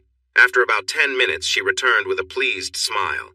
When Donna asked who she was talking to, Joe simply said, "A friend." Everyone looked at Chris, who shrugged and turned back to the TV. "So he made the call?" he asked her quietly when she sat back down next to him. "How?"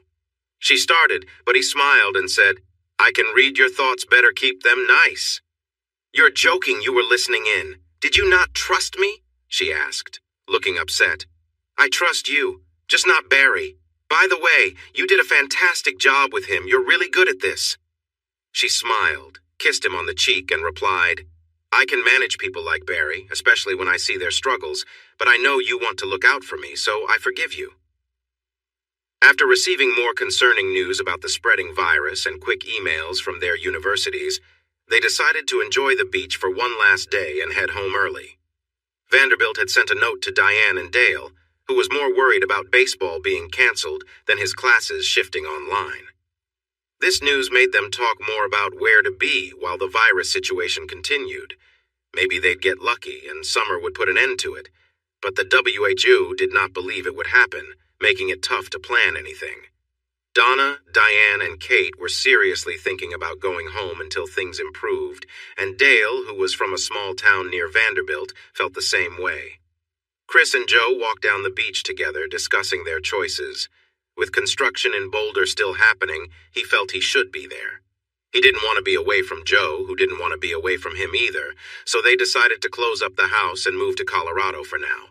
They would both rather wait it out at home, but responsibilities were calling. They tried to have a regular day, but everything felt quieter.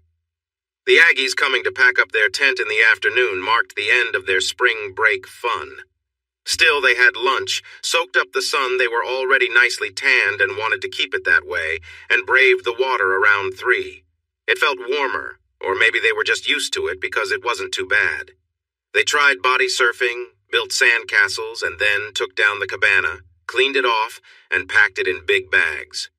Chris and Dale drove the beach buggies back, loaded down with their camp gear, and put it in the trailer. When the girls looked back at their camp from the walkway, there were no signs left of the fun they had in their little piece of spring break paradise. It made them sad. Diane and Dale decided to follow them to Fort Worth so Donna could pick up what she needed, or at least as much as they could carry. They, along with Kate, would stay the night and leave the next day. Kate was taking what she could on the plane her dad was sending to get her, knowing she had most of what she needed at home, except for her laptop and school supplies. On the way back, Chris called Roberto to ask him to keep an eye on the house and offered him the unplanted flowers and the fruit from the ones already growing in the garden. He and his wife offered to help finish planting the garden in a few weeks in exchange for some of the harvest. He agreed quickly. They planned to visit the next day so he could show them how to check the automatic watering system for the garden and the sprinklers for the yard, and they also needed to get an electronic gate opener. They decided to drive their Jeep and pull a trailer to Boulder so they could take what they needed if things got worse and travel became harder. The group from Nashville was leaving early, and Kate's flight was expected around mid-morning. Joe and Chris had more tasks to complete, so they intended to watch the sunrise on their drive west Sunday morning. They shared a heartfelt Friday night, and Saturday morning was even more emotional before they decided to part ways. Dale and the Alexander girls were heading east to Tennessee at 7:30, and Kate's ride arrived at 9:30. After more hugs and promises, Joe was left alone with Chris. There was a lot to do, but she had a playful grin and a particular spot she wanted to explore first, the porch on the 3rd floor. In an unusual moment, she wanted to kneel on the soft chair on the porch. When he chuckled and asked what inspired this idea, she shared that she wished to be close to him in that position each time they were at the beach. As she knelt and glanced over her shoulder, he could not resist her playful spirit. Her joy grew as they shared this moment. Before long, she expressed her affection for him with delight. Berto and Lupe arrived in the afternoon, just as promised.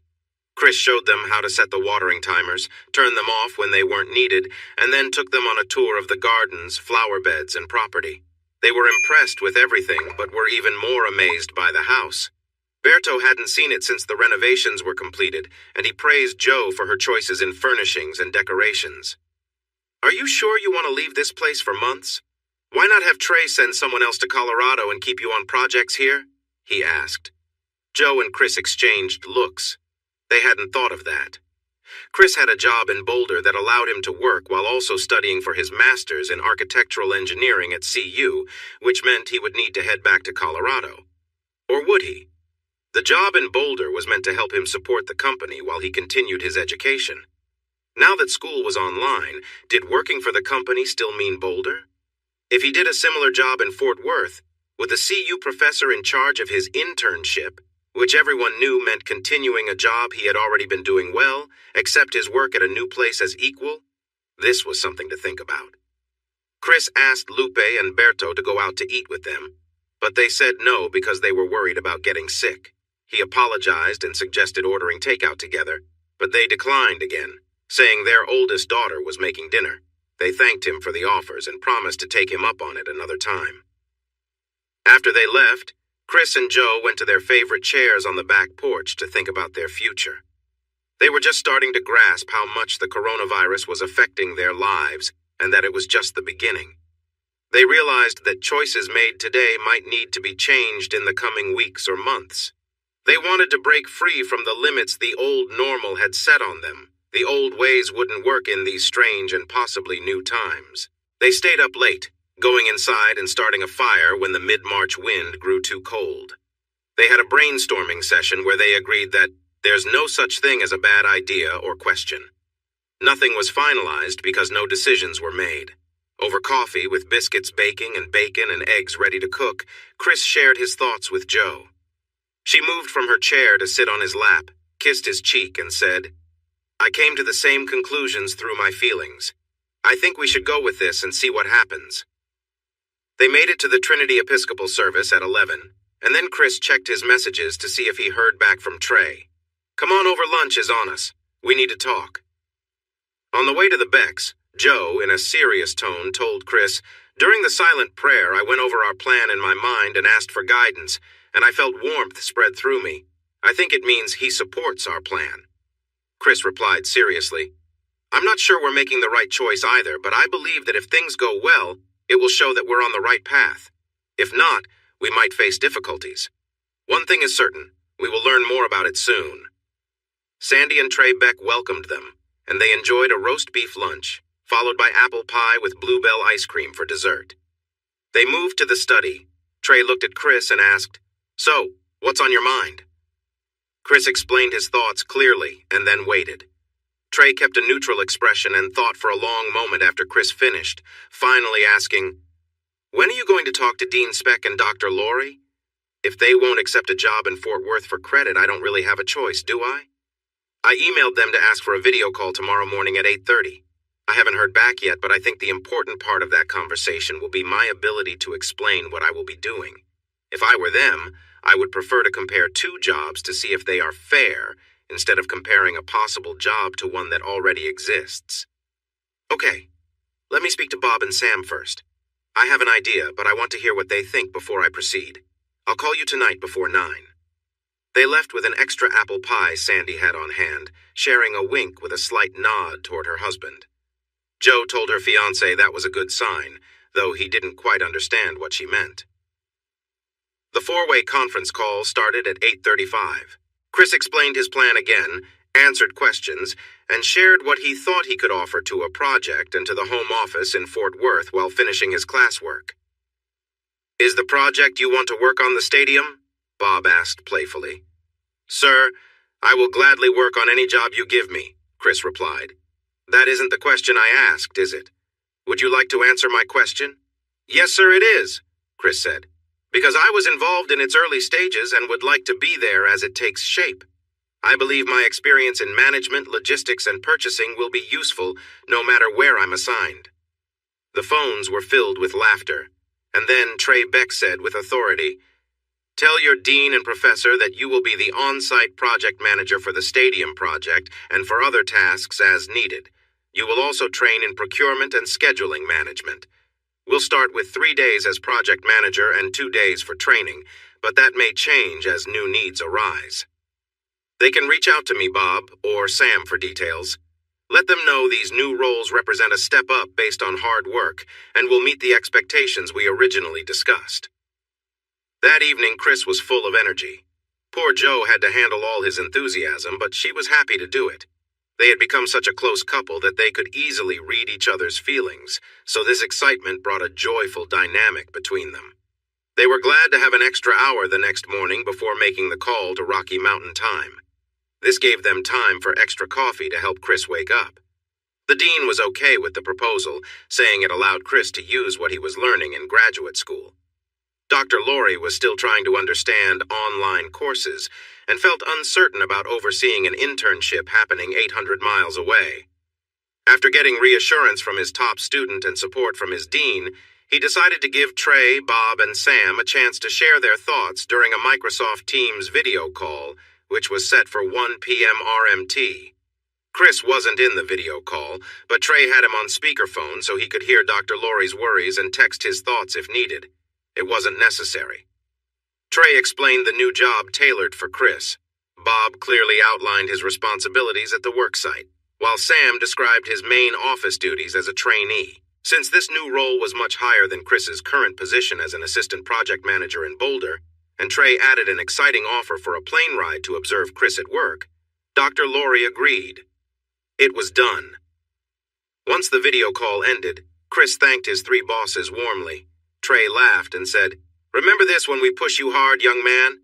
This isn't an easy job. It's going to challenge your mind and energy to manage both roles, keep up with your classes, tend to that large estate you are fixing up, and support your lively fiancé, who we know is listening in. Hi, Joe." "Hi, Trey, Sam, Bob. Thanks for including me, but I'll be here to help Chris balance everything. You can't imagine how happy we are with your choice. No matter how big the place is, I can't think of any better place to be during this pandemic, and you made it happen. I already cared about you all, but I care even more now." The busy executive spoke about how this was good for everyone, complimenting Joe and acknowledging how helpful she would be. Joe may be young and come from a humble background, but she understood the impact her charm had on others. Chris wrapped up the call with another heartfelt thank you, and they celebrated together. "We should do something nice for Roberto and Lupe, maybe cook for them and their kids or get them something special. Without his guidance, we might still be cramped in that small apartment in Boulder, worrying about our home, garden, and flower beds, while you would be stuck there all day while I worked. Berto may not have my degrees, but he's got a lot of common sense. Call him as soon as he is off work," Joe suggested. "We owe him so much. Let's start with a simple thank you and see how we can show our appreciation.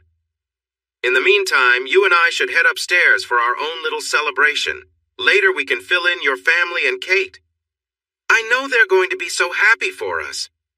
Clothes were scattered as they hurried up the stairs to the 3rd floor, where they celebrated joyfully. Roberto chuckled, teasing Chris about missing the big picture. He and Lupe were eager for some fresh tomatoes and vegetables from the garden, but they decided on hamburgers and hot dogs for dinner once things calmed down. He ended the call with excitement about working with Chris again and mentioned he'd see him the next day. Joe and Diane had set up Zoom accounts for school, so they called the Alexanders. The Alexanders were delighted with the new plans. They had a nice chat until Mom brought up a different topic. "Did you know many churches are going online and gatherings over 50 people are being limited? I hope things get better when the weather warms up. But if it doesn't, what will we do about your wedding?" Chris replied, confused. "But I don't remember picking a date, Mom." She looked surprised and then shy. "We were hoping for a wedding in July. Trey plans to give you some time off after classes, so we thought, Mom, are you trying to take control of my life again? Joe and I should choose the date first before any plans." She looked a bit embarrassed, but then she quickly recovered. "Son, it usually takes a while to plan a wedding. We're already a bit behind, but we've done some initial planning.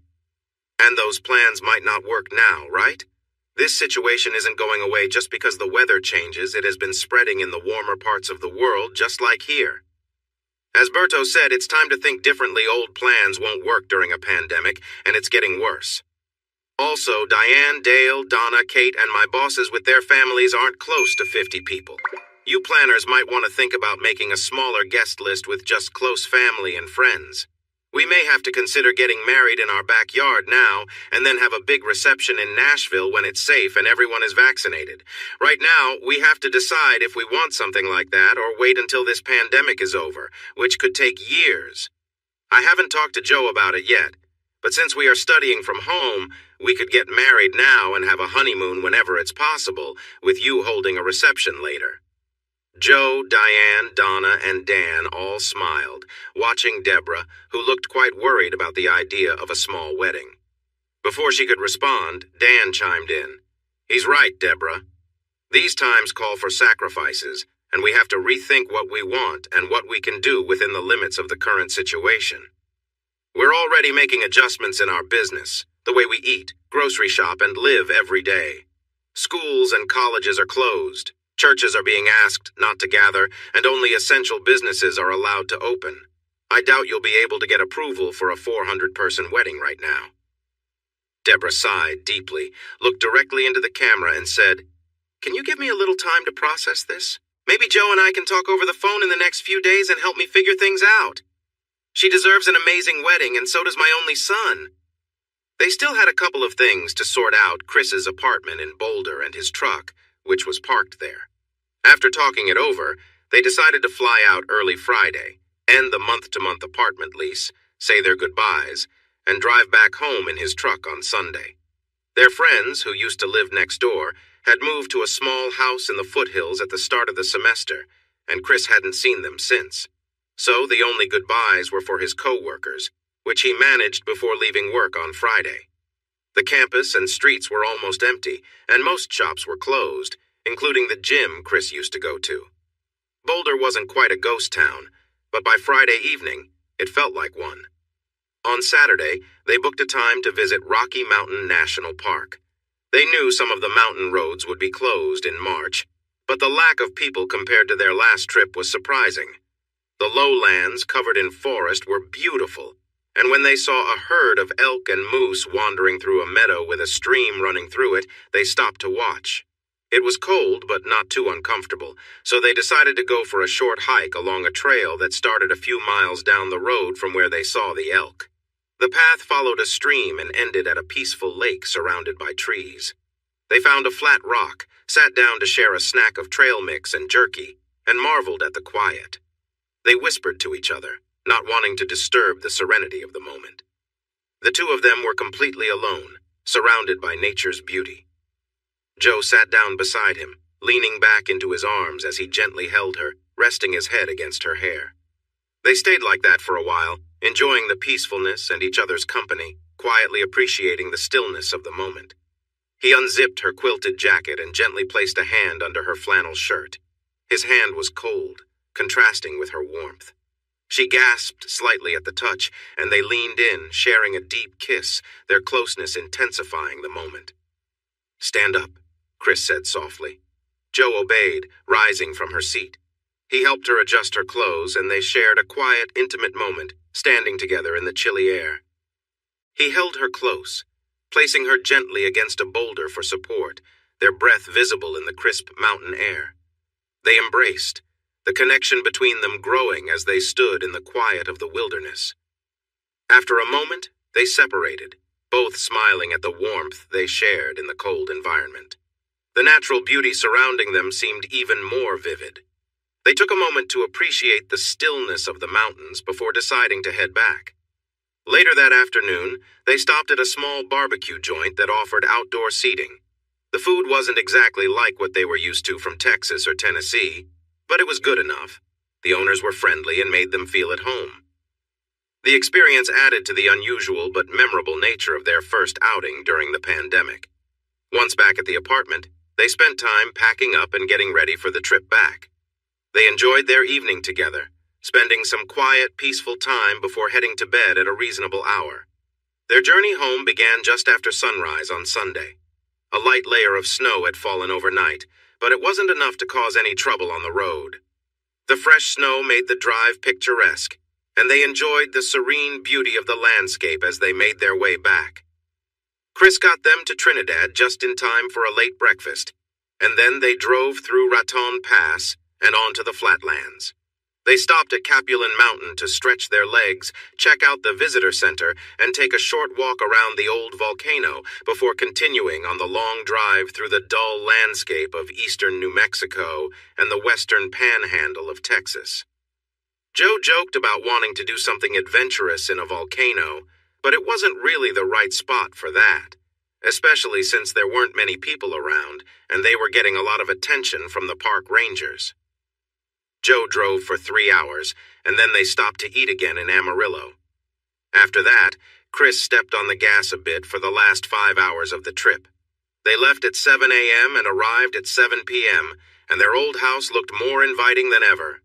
During the long drive, they switched between country, folk music, and news on the radio, and the news was getting more alarming. Hospitals in some places were overcrowded, and doctors were worried about the increasing number of patients. The government seemed to struggle to provide the help that medical workers and citizens needed. Supplies of ventilators, masks, and other equipment were running low, and frontline workers were getting sick and having to stay away from their families. Businesses were shutting down, and cities were urging people to stay home. Families were stockpiling supplies, leading to shortages of toilet paper, milk, bottled water, and canned food. Chris heard about other issues from the news and decided to set up a meeting for Monday morning with his bosses to discuss possible work slowdowns due to supply problems. Everyone accepted right away, including his dad, who would join through a video call. Joe was so tired from the trip that she went to bed before 10, and they both slept soundly through the night, which was unusual for them. When officials had declared construction work essential, Trey, Chris's dad, and others in the field felt a sense of relief. However, the information Chris shared that morning brought back a lot of worries. Imports from China and other countries were slowing down, and steel was mostly imported. To make matters worse, workers like longshoremen, warehouse workers, and truck drivers were getting sick, leading to shortages and unexpected supply issues for important building materials, even while the supplies were sitting in ports. At first, everyone around the table and on the Zoom call wanted to stay positive, but Chris managed to persuade them to prepare for the worst as well. It was time to think about their choices. Would they need to consider layoffs or temporary leave? And what about the aftermath? Would workers on leave still get paid? Would their company health insurance stop if they weren't working? Taking away pay and health insurance from workers during a pandemic was very unfair. But how could they keep paying when the company had no money coming in? This was a sudden and unexpected event, and neither Beck nor Alexander Construction was ready for it. In just an hour, they shifted from doubt to urgent crisis planning. They prioritized projects, reviewed and changed contracts, and started looking for ways to keep workers employed or supported in different situations, including the worst case. No one left until 6, and they planned to meet again in 2 days to talk about new ideas and plans. On his way home, Chris called his dad and was happy to hear that the building materials had already been delivered and stored at the lakeside site. This meant they could offer jobs to laid-off workers at the lake, providing them with some income and speeding up the project. Chris also felt good about having filled the barn with cedar lumber for Joe's gazebo and the cover over the area for his outdoor kitchen, fire pits, and tables. He got lucky when a supplier of Alaskan yellow cedar reached out to him after their delivery to a project in Boulder fell through, and their truck driver was unable to work due to illness. The supplier offered the truckload for a very low price if Chris could pick it up and return the truck to Georgia. Chris knew a retired truck driver who lived nearby.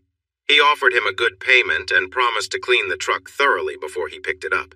He even included a plane ticket from Atlanta to Denver. The driver laughed and agreed, but asked to take a rental car back instead of flying. His wife would join him, and they could visit their kids and grandkids along the way. They shook hands, and Chris called the supplier and sent the money. The materials were unloaded and stored in a clear spot on the east side of the barn. Chris was ready to do the building work, but he would need help pouring the slabs and putting up the wooden structures. Luckily, he was confident that skilled help would be available soon, either from Beck's crews or other construction companies. Joe had a delicious meatloaf with vegetables warming in the oven, so they enjoyed dinner while Chris talked about the day's meeting and the plans they'd made. After that, they began discussing their personal plans during the pandemic. The Amon G. Carter Stadium project was almost finished, and they had everything they needed to wrap it up by early summer. Other Beck projects were struggling as supply chain problems got worse, but they managed to keep everyone working part-time through April. The foundation was finished at both the house and the lake, and teams from Beck had laid the base for the lake house after the plumbers and electricians did their jobs. Chris, Roberto, and two others dug the foundation and framed the base at Chris's home. The newest member of Beck's electrical crew was a lively character who had just moved from South Texas. He agreed to wire both projects in exchange for beer and the chance to watch Chris's fiancée while she tended to her garden. He said this with a big smile, adding, "You might be the only one who knows for sure, but she seems like quite a catch." Pancho, as they called him, spoke English and Spanish with a distinct Texas twang. He quickly became a favorite among Chris and the other workers due to his cheerful attitude, great sense of humor, and his collection of amusing jokes he'd share freely. Back in Texas, he owned a small construction business, so he was also a licensed plumber and a skilled cabinet maker. When he learned that Chris needed a plumber, he jumped at the chance, asking for another case of beer and more time to chat with Joe. Joe was amused when Chris shared his payment with her, but after meeting Pancho, she understood and made sure he got plenty of time to enjoy their company. On the second day, she called a friend named Sally, told her all about Pancho, and invited her over to help keep him company. Sally arrived in comfortable clothes, similar to what Joe wore, but even more casual. At Chris's request, they showed up at the backyard after 5.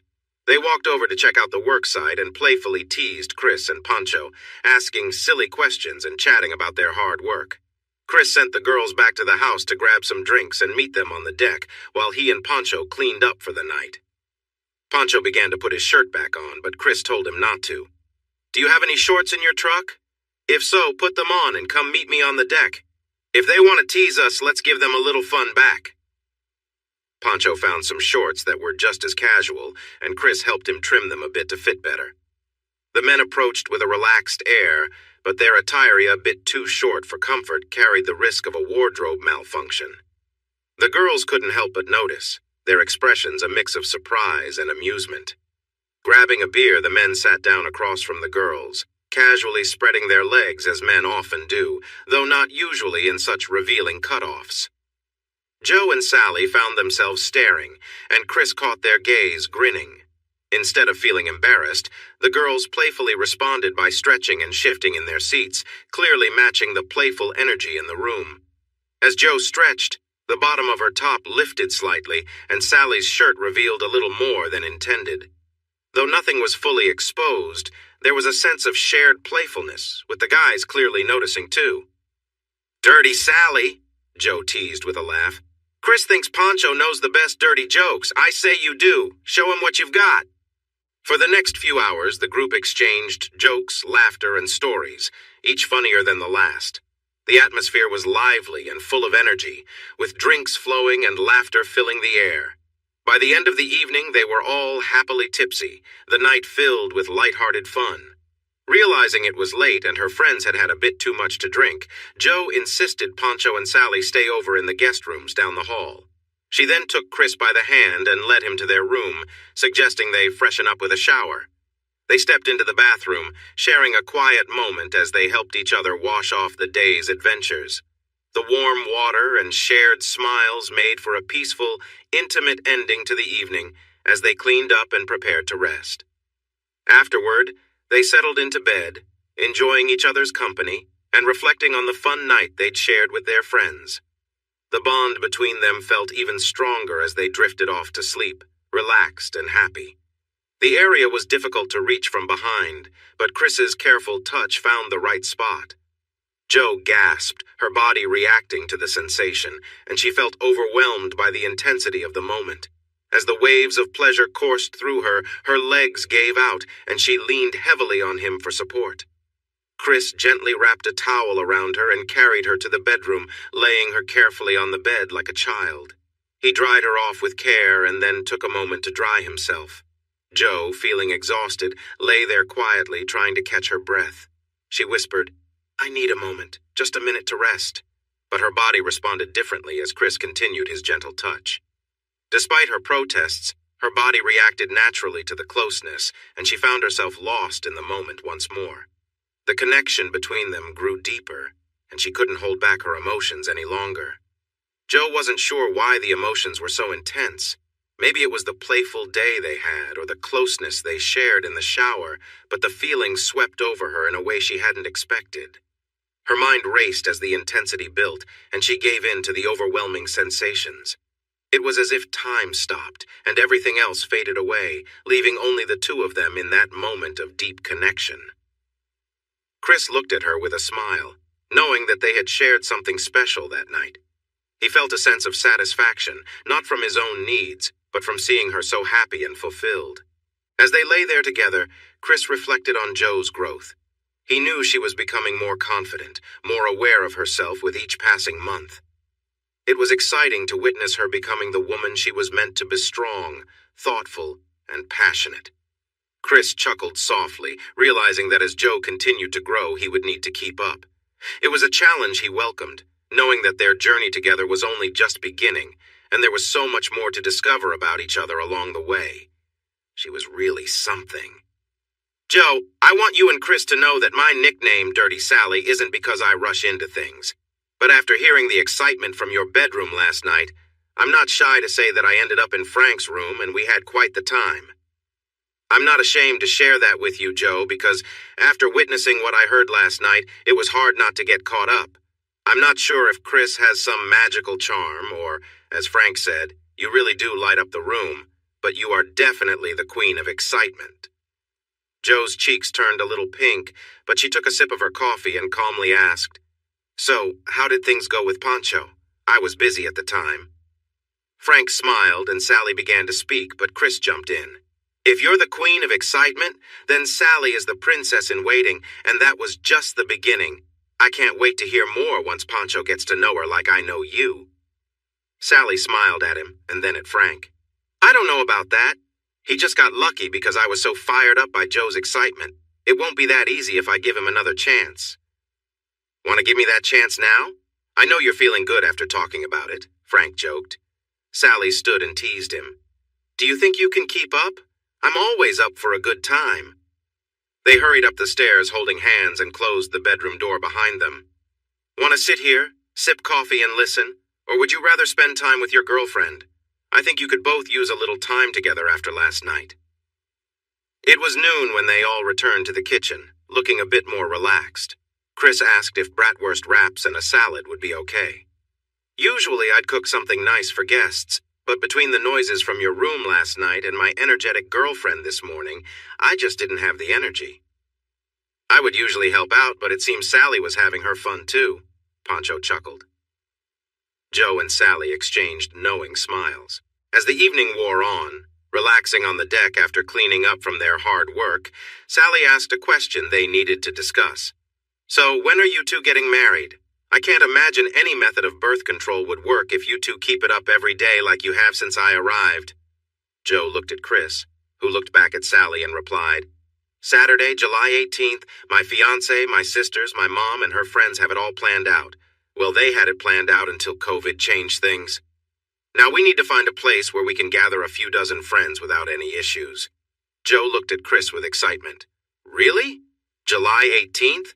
You've finally chosen a date?" He nodded, raising his hands. "You asked me to pick a date. What's wrong with this one?" Joe squealed and jumped onto his lap. "That's a great date. I love it. Have you found a place too?" "That's the challenge. I'd like to do it at Trinity, but..."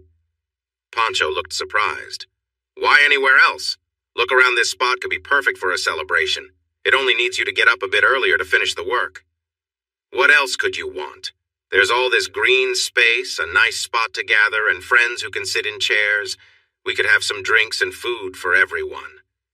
Sally added, "I can picture it now. Chris is waiting at the gathering spot with the officiant and his best man. Joe and her friends, including me, will walk down the path. I'll make sure Joe looks great as we reach the spot. It'll be evening with lights decorating the trees." "It'll be amazing," Joe turned to Chris. Why not? I really like this place, he replied. Sounds good to me. Are you telling everyone tonight or waiting until tomorrow? You know she'll say she needs more time, no matter the date. As they enjoyed drinks, Pancho and Chris made plans to get everything ready by late June or early July. Meanwhile, Joe and Sally chatted excitedly about all the little details that could make the celebration special. Chris had to remind her that this meant no relaxing in the hot tub until after the big day, but she laughed and said they could enjoy that after the honeymoon. That night, neither couple was disturbed by the other, as they were both filled with excitement. The next day, they worked hard, taking breaks only to watch the online services from Trinity Episcopal and to eat. With their big day now clearly in sight, they felt a sense of urgency to make decisions, schedule their time, and budget for the celebration. Chris and Pancho found another project almost finished, along with two others that needed workers for the home and the lake. He hadn't told Joe yet, but the idea of flying somewhere far away, dealing with possible quarantine, made spending a week at the new lake house sound much better. After the church service and the brunch that Sally and Joe made, Chris and Joe thought it would be a good time to call their mom. They were actually using the Alexanders' home phone, but they knew Deborah was on the other end.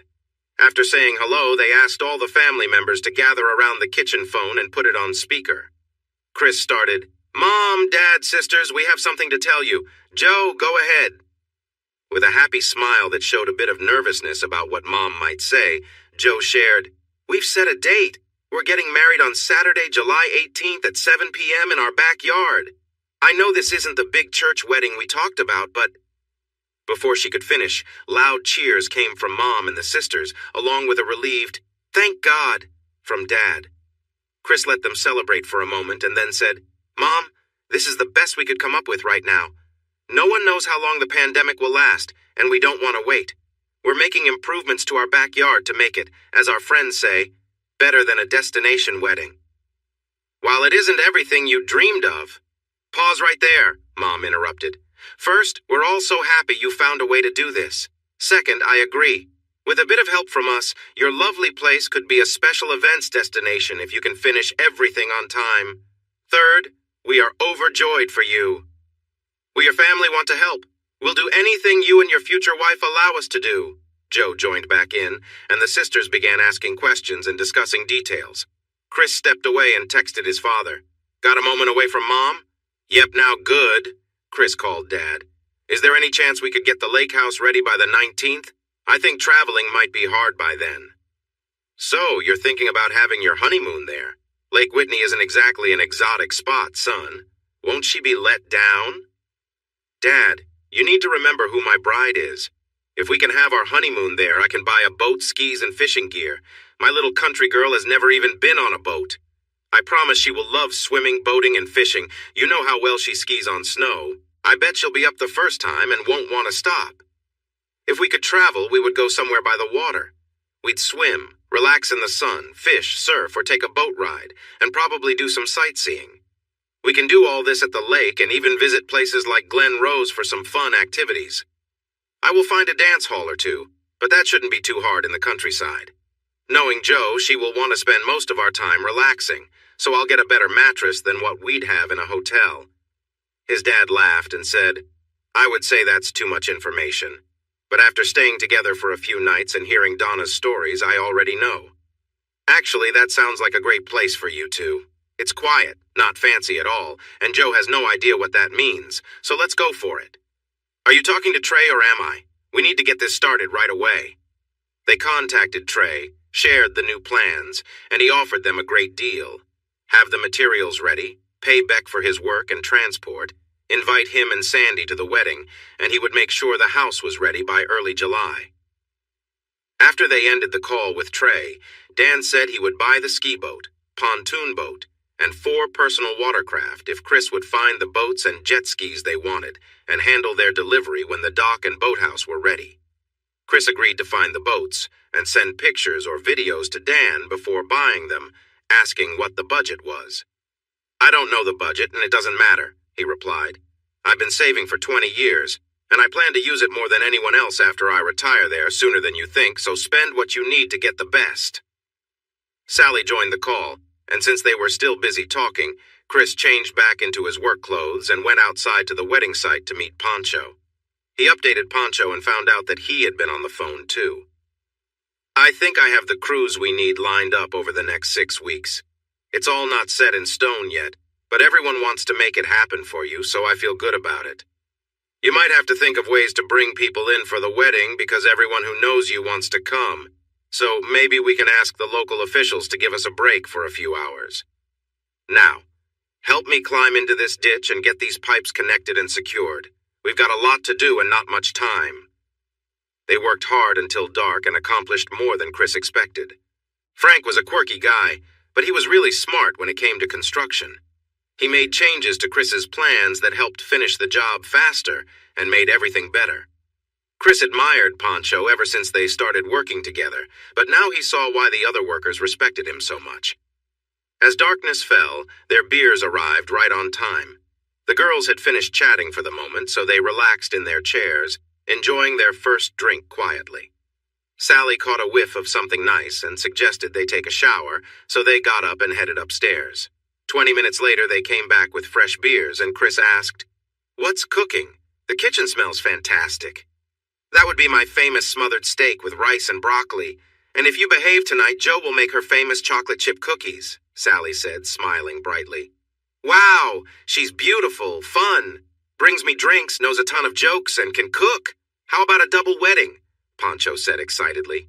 "Hold on there. All I know about you is that you are decent company and willing to pitch in. Let's try dating a few times before we start planning," Sally replied. "Why wait? I already know you like me. You're attractive and you cook really well, so let's get moving," Frank joked back. Sally playfully climbed into his lap and said, "Let's see if you make it through tonight before you think about rings. I've been taking it easy on you." Dinner was as delicious as promised, and Pancho managed to make it downstairs the next morning feeling pretty good. Chris had made coffee, had biscuits baking, the sausage was sizzling, and a bowl of scrambled eggs was set to cook. When the sausage was done, he tossed the eggs in a skillet with melted butter and sent Pancho to wake the girls. He called up the stairs, "Breakfast is ready. Come on down. You can wear what you like." It took them a little while, and by the time they arrived, Chris was filling plates. He noticed the two girls came down wearing cozy robes and slippers, moving slowly. Once they settled at the table, he asked, "Looks like Pancho made it through your night, but you look a little tired this morning, Sally. What happened?" Pancho had a satisfied grin while he waited for her answer. Sally looked at the smiling boys, took a breath, sat up straight, and said, "I don't often admit I lost, but I will say he won that round. I'm going to the gym with Jo this week. I really need to work on my fitness and stamina." Chris laughed and high-fived Pancho. Pancho stood up, walked around the table, and gave Sally a kiss on the head. "You're the best I've ever had. No one else comes close, sugar. And I'm still ready to set a date." Sally leaned her head back and said, "You have to ask my dad and my 4 big brothers first. If you get through that, I might think about it." Jo was watching with a smile and called her fiancé over. He came to stand behind her. "We should make sure you both take it easy. You're too tough on us delicate flowers." Chris leaned down and gave her a playful kiss. "What happened to the confident girl who said I was too old to keep up?" "She's learned that you're old but wise about love," Jo said with a happy grin. The priest at Trinity Episcopal wanted to talk things over before he would agree to lead their unique gathering. He said he would do it, but only if Jo would join the choir when they could have one again. After all, he felt he would be breaking some rules, so he asked for something for the church in return, smiling as he spoke. Jo agreed right away, excited that she would be doing something she secretly wanted but felt unsure about. Then he added another request. "You need to sing How Great Thou Art after you join your husband in the gazebo, but before I lead the vows. You can practice online with our choir director if you like, but believe me, you amazed us when you sang it in church. You probably noticed that most of us stopped singing after the first verse to listen to you." This made her blush and feel a little nervous. She tried to back out, but Chris leaned down and kissed her cheek, saying, "Please, honey, this would make me so happy and proud, and it would make our wedding special. Your first performance as my beautiful and talented wife would be unforgettable." She was scared, but with 2 months to practice, it felt like a long time away, so she agreed. That choice would stay in her mind right until the moment the hymn started. The priest gave them a guide he created that included questions they hadn't thought about. When do you want to have the rehearsal? Who will walk the bride down the aisle? What wedding march do you want? Which songs should be played? How many people will be in the wedding party? Is there enough space on the gazebo? Will you write your own vows or use traditional ones? If they are traditional, which ones? Are they having a rehearsal dinner? Should he plan to stay? Should he stay for the reception? Lead prayers over meals? As they drove home, Chris admitted, "Mom might have been right. There are a lot of details." Joe had been quiet until now. "Chris, what about my mom? I know she can't come because she's in prison, but is there any way to include her? She's trying so hard and I don't want her to feel left out." "I think we should include her too. Let's see what we can do. Do you want me to speak with our attorney, or would you like to handle it?" "Let me do it," she answered. "I'll need to tell her about the wedding at some point, and if she can't be involved, I'll have to break that news." Tuesday was a big day. Crews arrived at the house at 7:30 to speed up the work, and 2 vans delivered teams to the lake house to start that project.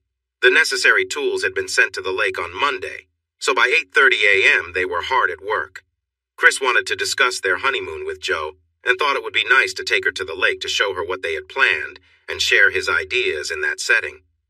Lake Whitney was not one of the places they had mentioned before, like the Bahamas, Costa Rica, or Hawaii, but by midsummer, they might not be able to travel anywhere. COVID was already causing problems, and things seemed to be getting harder. Each day, Chris started at his house, organizing the crews, then moved to Amon G. Carter Stadium to help with the finishing touches. Like all construction projects, there were small issues needing his attention before they could finish everything properly. He worked from 9 to 4 at the stadium on Mondays and Fridays, but went to the lake project at noon on Tuesdays and Thursdays, often getting home after 6. Wednesday mornings were spent in the office as a management trainee, and he visited whichever site needed him most in the afternoons. When he got home, Joe had dinner ready. They ate, cleaned up the kitchen, and then worked out in a corner of the barn for an hour before showering. Joe had finished her schoolwork during the day, but Chris still had his to complete, so he often stayed up until 10, working on the computer on Tuesday, Wednesday, and Thursday nights. At the work sites, masking and social distancing seemed to be helping, but workers still caught the virus in other places, which affected their projects. The bigger issue was the supply chain problems. Even when items arrived at ports and warehouses, transportation problems often left them stuck. Over the years, many factories in the U.S. had moved to other countries where labor was cheaper. The reason given was that being active was good for everyone, because Americans should not be stuck in low-paying jobs. Instead, they should seek more education and training in technology or other growing fields. This idea was being challenged as the delicate state of the global economy became clear. The American healthcare system faced issues as well. Medical workers showed great bravery and care, but the system that relied on supplies from other countries struggled. Thankfully, many American companies quickly shifted to provide essential supplies, but the news was filled with stories of crowded hospitals with tired workers lacking necessary resources. There was a lot of blame and accusations of problems in the government at both federal and state levels. Local governments tried to handle rising public health needs while facing pushback against masking, social distancing, and restrictions on gatherings. On May 18th, the mayor of Fort Worth updated the emergency declaration from March 19th. This new declaration limited gatherings of more than 50 people at one place, with some exceptions, and restricted larger venues like event centers and places of worship to half their capacity.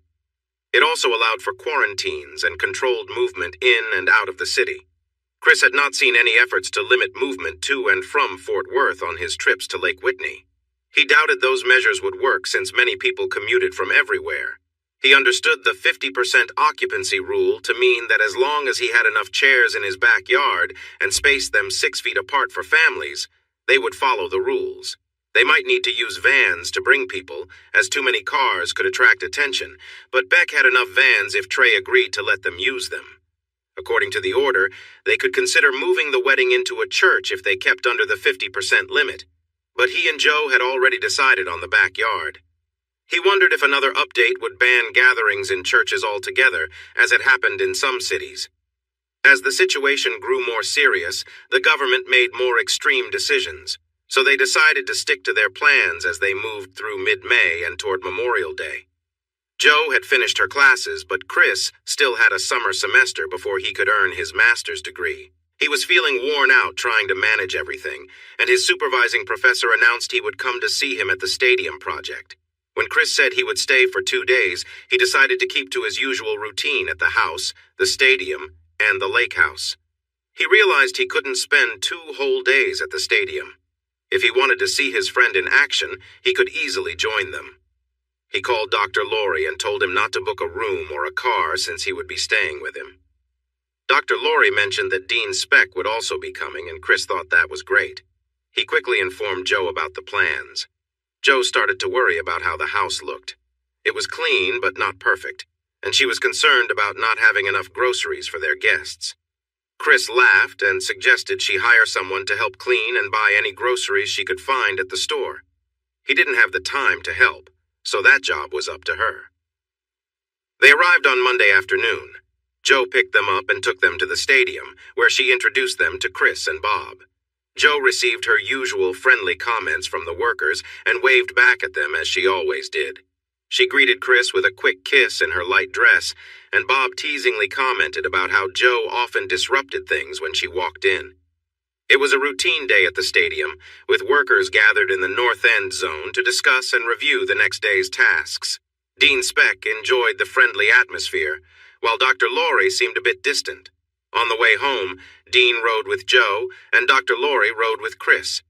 Dean asked Jo about their upcoming wedding and chatted with her. Meanwhile, Dr. Lorry asked Chris many questions about the internships, which felt unnecessary since Chris was actually managing the projects rather than interning. However, Dr. Lorry changed his attitude when they arrived at the house. He saw before pictures of what it used to look like and was impressed by how Chris transformed it into a beautiful home. He was even more pleased when he saw the nearly finished improvements in the backyard and learned about their purposes. Jo served a delicious meatloaf with vegetables and fresh fruit, and they enjoyed a tour of the house. She explained the improvements made and how they preserved the original features of the home, along with the ideas that led to these updates. By the time they returned from the 3rd floor to the living area, Dr. Lorry was laughing and chatting just as happily as Dean. Chris said his goodbyes and went to his office to finish some work. Jo continued to entertain their guests for another hour before directing them to their rooms. They heard Chris go to his bedroom around 10, just before they settled down to sleep after a long day of traveling. Jo had breakfast ready at 6:30, and the teams arrived at 7. Chris showed the guests around and spoke with Pancho. Then he discussed the day's tasks with the workers. Everyone dove into their jobs, and it was clear they enjoyed working together. Their friendly teasing and happy attitudes created a lively atmosphere. At 9, they returned to the stadium where work was already in full swing. Chris went over the plans for today and tomorrow with Bob. Bob then spent the next few hours checking the quality of the work on site, accompanied by the dean and professor. Everything was running smoothly, just as Chris expected. As usual, the workers occasionally stopped Bob to share ideas on how to improve their work. Chris listened to their suggestions, gladly approved the ones that made sense, made notes for future projects, and made sure to recognize those who came up with the ideas, both verbally and in writing. The dean laughed when Lorry asked Chris about the feedback. Dean Speck had read Chris's application and heard plenty about him from others, including the owner. Dr. Lorry, I really admire We Deming. I believe it's important for those doing the work to constantly think of ways to improve efficiency and quality. I know from experience that there are often better methods than the usual way. Mr. Beck gives cash rewards and better pay to those who find these improvements, but honestly, while money is nice, seeing your idea used is just as rewarding for many of us. At 12:30, Chris told his assistant he would see them tomorrow, gathered his things, and said to Speck and Lorry, "Let's go. We have another project to check out. I'm picking up Jo. She has our lunch packed, and we'll eat out there." "Is this part of your usual weekly routine, Chris?" Lorry asked as they got closer to the site, which was nearly an hour away. "Yes, sir." This is a lake house Beck is building for my father. It's part of my job, along with the work at the house and stadium. We're on a tight schedule. It has to be ready by July 19th. Joe, could you please show them some pictures from our last visit here in the winter? I think they'll be amazed by how much progress has been made in a few months. I will, Chris. But you need to explain why July 19th is such an important date, Joe said with a raised eyebrow, clearly curious. Well, honey, he replied, keeping his eyes on the road. With travel being hard and possibly not allowed by mid-July, Dad and I thought a new house by a lovely lake could be a great place for a honeymoon. What do you think? Her bright smile showed her excitement. When were you going to tell the bride, Toby, about this? When the house was far enough along to make it feel real. She's the only other family member who knows about it, and we need her help to finish and furnish it. That will be soon, so today seemed like a good time to show her. Besides, the bride Toby didn't ask the groom Tobe about many wedding plans, so he kept a little surprise for her too. Joe quickly looked through her photos, handed her phone to the dean, and moved closer to her fiancé. If you weren't driving, I'd tease you for being so sneaky. I've been so worried about what to pack for our honeymoon. Don't worry, the less you bring, the better, he said with a smile. They heard laughter from the back seat, and the usually serious Dr. Lorry said, You two make me want to fly home to Mona tonight. Joe snuggled under his arm, draped it over her shoulder, and whispered, So we get a new place to enjoy? A 5-bedroom house, a dock, a boathouse, 2 boats, and lots of lawn space. You're going to be busy, he whispered back. Oh, that's so much better than a simple hut somewhere. I love it, she said happily. More laughs came from the back seat. We can hear your whispering, you know. They reached the site just after 2 and parked near the vans. The piers for the dock and boathouse were poured at the same time as the house's foundation, carport, sidewalks, and outdoor kitchen. The walls were framed, and roofs were up on the house, carport, outdoor kitchen, and boathouse. The dock was finished and ready for boats. Sheets of insulation were stacked, waiting for the electricians and plumbers to finish their work soon. Pallets of stone for the outside of the house and patio were ready for the crew on Thursday. Wood paneling was stored in the living and dining area, and drywall was piled in the other rooms. It looked far from done, but Chris knew it would go fast from here. They needed Joe to fill in for Deborah in choosing colors for the inside walls, and to pick furniture, lighting, and kitchen appliances. She felt a bit hesitant, not wanting to take over for Deborah out of respect. Deborah was really happy with the work she had done on the house, so... Dean Speck and Dr. Lorry arrived unexpectedly. They had no clue where they were going, what they would see, or what their intern was going to do. He just handed them over to Trey Beck and Sam Schneider, who were waiting at the location. After Dr. Lorry was introduced and Sam finished warmly greeting Dean, Trey called Joe over. Hi there. I heard you're our interior design consultant. I want you to know that Sandy is happy to help you if you want.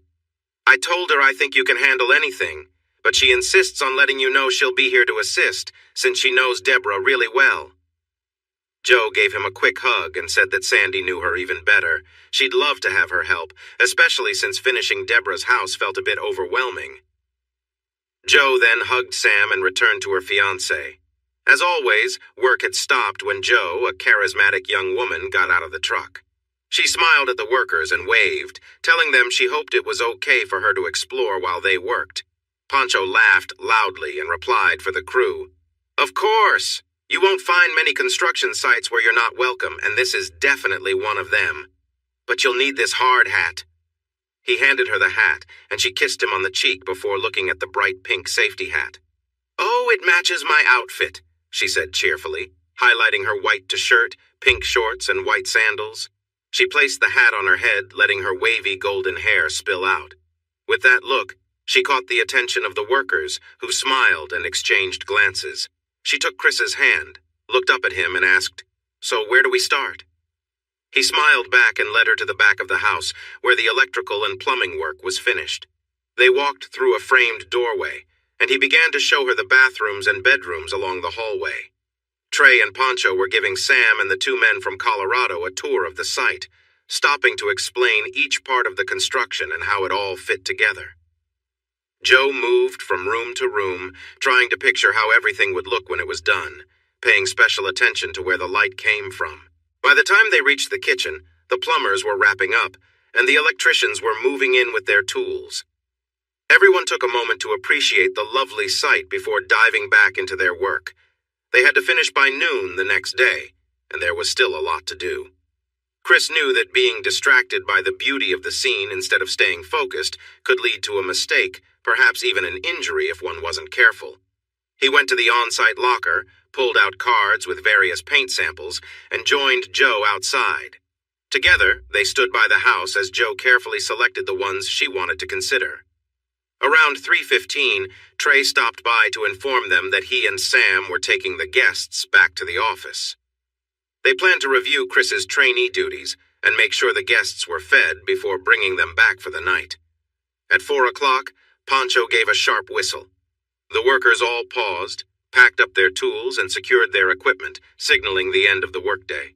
As they loaded up the van, Pancho approached Joe and jokingly said they had the place to themselves for the evening, warning them to behave. Joe rolled her eyes playfully and said, "As if." Chris chuckled and gave a playful promise. Once the vans disappeared over the hill, Joe excitedly began shedding her clothes. "Hurry up," she called to Chris. "Don't you know your girlfriend wants to try something fun down at the dock?" Laughing, Chris replied, "We'll have plenty of time to explore every room during our honeymoon, but for now, let's head to the dock." He quickly grabbed 2 lounge pads from the truck and brought them to the dock. Joe laughed in delight. "You're always prepared, just like a true Boy Scout." Chris smiled, knowing the special setting would add to the magic of the day. The dock wasn't exactly a construction site, but it was newly built and peaceful, and he knew Joe loved being outdoors. The two shared a close moment, enjoying the quiet and beauty around them. They spent time talking and laughing, appreciating the calm evening together. Wrapped up in the joy of the day, they let themselves relax in the unique setting, feeling connected to both nature and each other. As the evening continued, they enjoyed their time together at the dock, the stillness of the setting making the moment all the more special. At Chris's request, Joe moved in ways that felt natural to her body reacting as waves of intense sensations built up. Her muscles tensed, and the overwhelming sensations coursing through her body were too much, causing her to briefly lose consciousness. When she awoke, she felt Chris moving beside her gently, his touch steady and calm. His hands held her with care, and his movements were slow and rhythmic. Joe, now fully awake, responded by adjusting her body to match his rhythm, wanting to be present in the moment with him. "Please," she whispered, her voice soft but filled with emotion. "I can't take any more. I feel like I'm going to explode. Just hold me close." In response, Chris pulled her closer, the connection between them deepening. He held her gently, allowing them to share the quiet intimacy of the moment. Together, they found a calm, peaceful place, the intensity of their earlier experience now giving way to warmth and closeness. As they rested, both exhausted yet content, Joe relaxed fully into his arms. They had shared something powerful, something that left them both feeling connected in a deeper way. That day, they only managed to enjoy the dock, as neither had the energy for anything more. But the connection they had made was far more valuable than any further adventure. The next day, the Dean and Doc flew back around noon, leaving the couple to reflect on their special time together. They didn't have much to offer him for his improvement, just a lot of questions about how he managed himself and his team. This led them to talk about Deming and the TQM processes, and then to simple respect and appreciation. Speck wanted to know how he found the problems in the original stadium design, but all he could say was that seeing the plans before the stadium and discussing his ideas with Coach Patterson made him uneasy. So he carefully looked over and thought about the existing plans again. Everyone recognized the benefits of his new designs, so they decided to go with them. Before they boarded the plane, Dean Speck told him he hoped Chris had learned as much from the university classes as they and the Boulder interns had learned from him about the reality of a work site. Meanwhile, after 2 days of struggling to be Deborah, Joe met with Sandy. They went over the plans and paint samples together, but felt unsure. "Let me call Deborah. We can say we're helping a friend with painting and decorating a house and would like her thoughts. That way we can keep Dan's secret, but still let her have a say." Joe agreed, and they made the call. They had a nice chat for about 10 minutes, but when they explained their situation, Deborah laughed. "Is the lake house really ready? I thought it would take months." "Oh no, it's supposed to be a surprise. Tell us we didn't spoil anything," Sandy said hopefully. "You didn't think Dan could keep something that big from me, did you?" she asked with a giggle. As soon as he started hesitating about our plans for a retirement cabin in the Great Smokies, I knew something was up, so I started looking into it. I found the offer for the land at Lake Whitney first and then the payment later. When I heard about the lumber delivery to the lake, I was sure. I've let him keep his little secret so far, but now I feel the need to visit my best friend and help my favorite daughter-in-law with the wedding. Should that trip be this week or next? They all laughed, and Sandy and Joe released huge sighs of relief before Joe replied, "We should have known. I think next week will work. They're just finishing the interior walls now." "Great. I'll see you girls on Sunday." Chris, I talked to your mom, and she's coming down Sunday to help me with the wedding planning," Joe told him that night. He looked at her suspiciously and asked, "Did she figure it out on her own, or did she get it from you and Sandy? I told Dad the chances of keeping it a secret this long were tiny." Joe replied defensively. "She said he stopped talking about building a cabin in the Great Smoky Mountains, so she started looking into it. We didn't tell her she found out. The good news is that we now know what she wants, so I can stop worrying and focus on my marriage to the most handsome guy around." "Joe," he said, looking puzzled, "some of my friends told me there are 2 words that end everything. I do. That won't be you, will it?" She laughed at his joke and then at the question. "Yes, you'll have to charm me every night after we're married, so you need to work on that before we tie the knot." On second thought, I doubt that will stop after July 18th. "Maybe we should wait until the honeymoon to build up our energy," he replied. She looked at him playfully, dropped to her knees, and playfully said, "I might let you have a week off after the wedding, but this week you're on duty since I'll be off next week." Her mom flew in on Sunday, but insisted on taking a cab to their place to help get ready for the wedding. She had seen the plans before, but seeing the large cedar gazebo with a wide path wrapping around the house made her emotional. She gazed at Chris's outdoor kitchen with picnic tables and benches, but was curious about the large slab next to it. "What's this for?" she asked. Joe replied, "That's for our first dance, the dance with the groom's mom and other special dances before we celebrate." They hugged, and Deborah said, "I love you so much. I'm so happy you and Chris found each other." Sandy came over for breakfast on Monday, and they headed to the lake with Chris. He had taken the day off from the stadium project, which was almost done. They were working on the final details. As they drove further, Deborah looked more doubtful, but when they cleared the last hill, her doubt turned to joy. "Oh my gosh, what a beautiful place. It's stunning here." Holding her hand over her heart while standing beside the house, she exclaimed, "It's so big, just like my husband. He wants to make sure there's room for his children and grandchildren to visit. Oh, Chris, this feels like a dream come true." Chris didn't mention that the spacious house was quite different from the original plans, largely due to his commitment to quality. Just before the work began, he had overheard several workers speaking in Spanish to their crew leader. Curious, Chris listened for a bit, then joined them.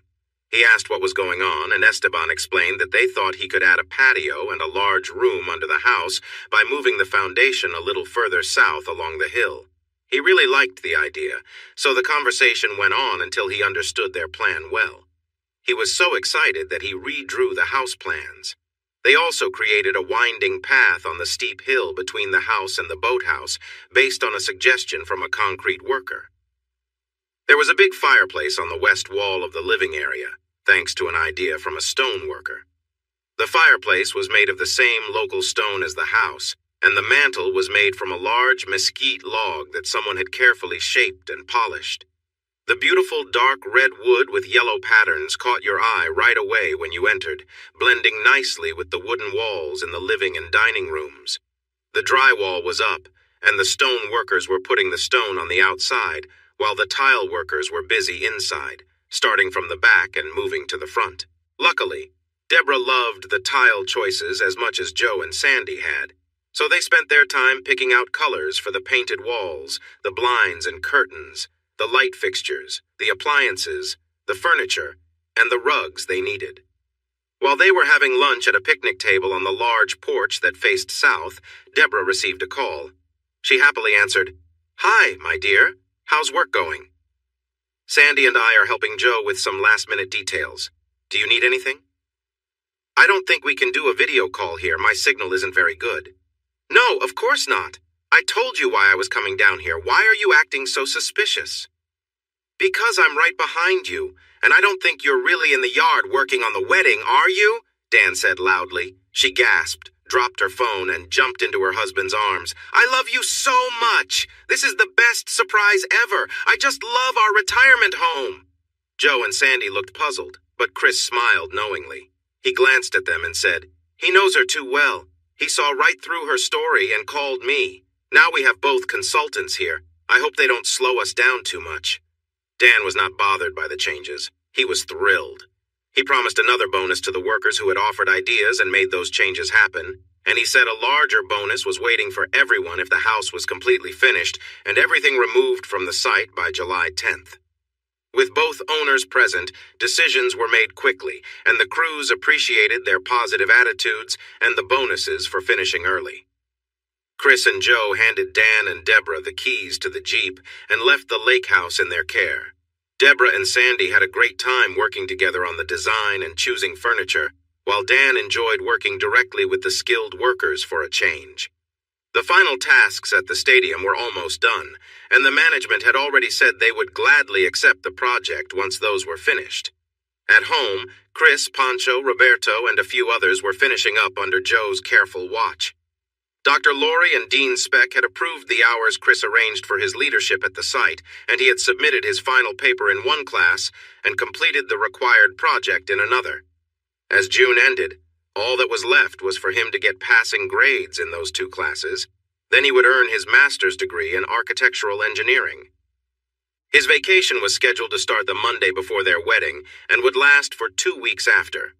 The second week was a reward for the support Chris had given to keep everyone working and healthy during the first months of COVID. While some employees had gotten sick, none of the cases traced back to the work sites, and thankfully, no employee or their loved ones had died. Chris did not know yet that his mid-year evaluation was complete, with feedback from the faculty at CU, his supervisors, and all the workers who received the evaluation through email. It was excellent, and his bonus would show that success. When he returned on August 3rd, he would take on his new role, which came with a higher position and better pay. Chris had never seen Joe's wedding dress, and he hadn't seen her since yesterday.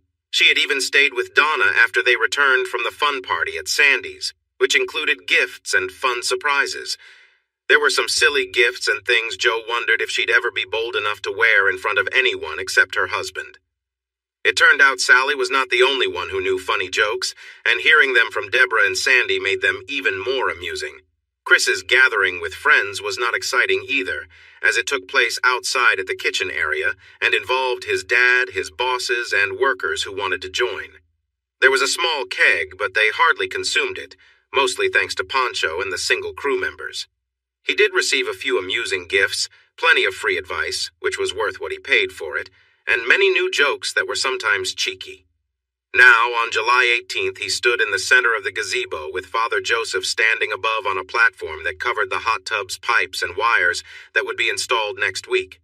Beside him were Trey, Bob, Carlos, Ed, and Frank.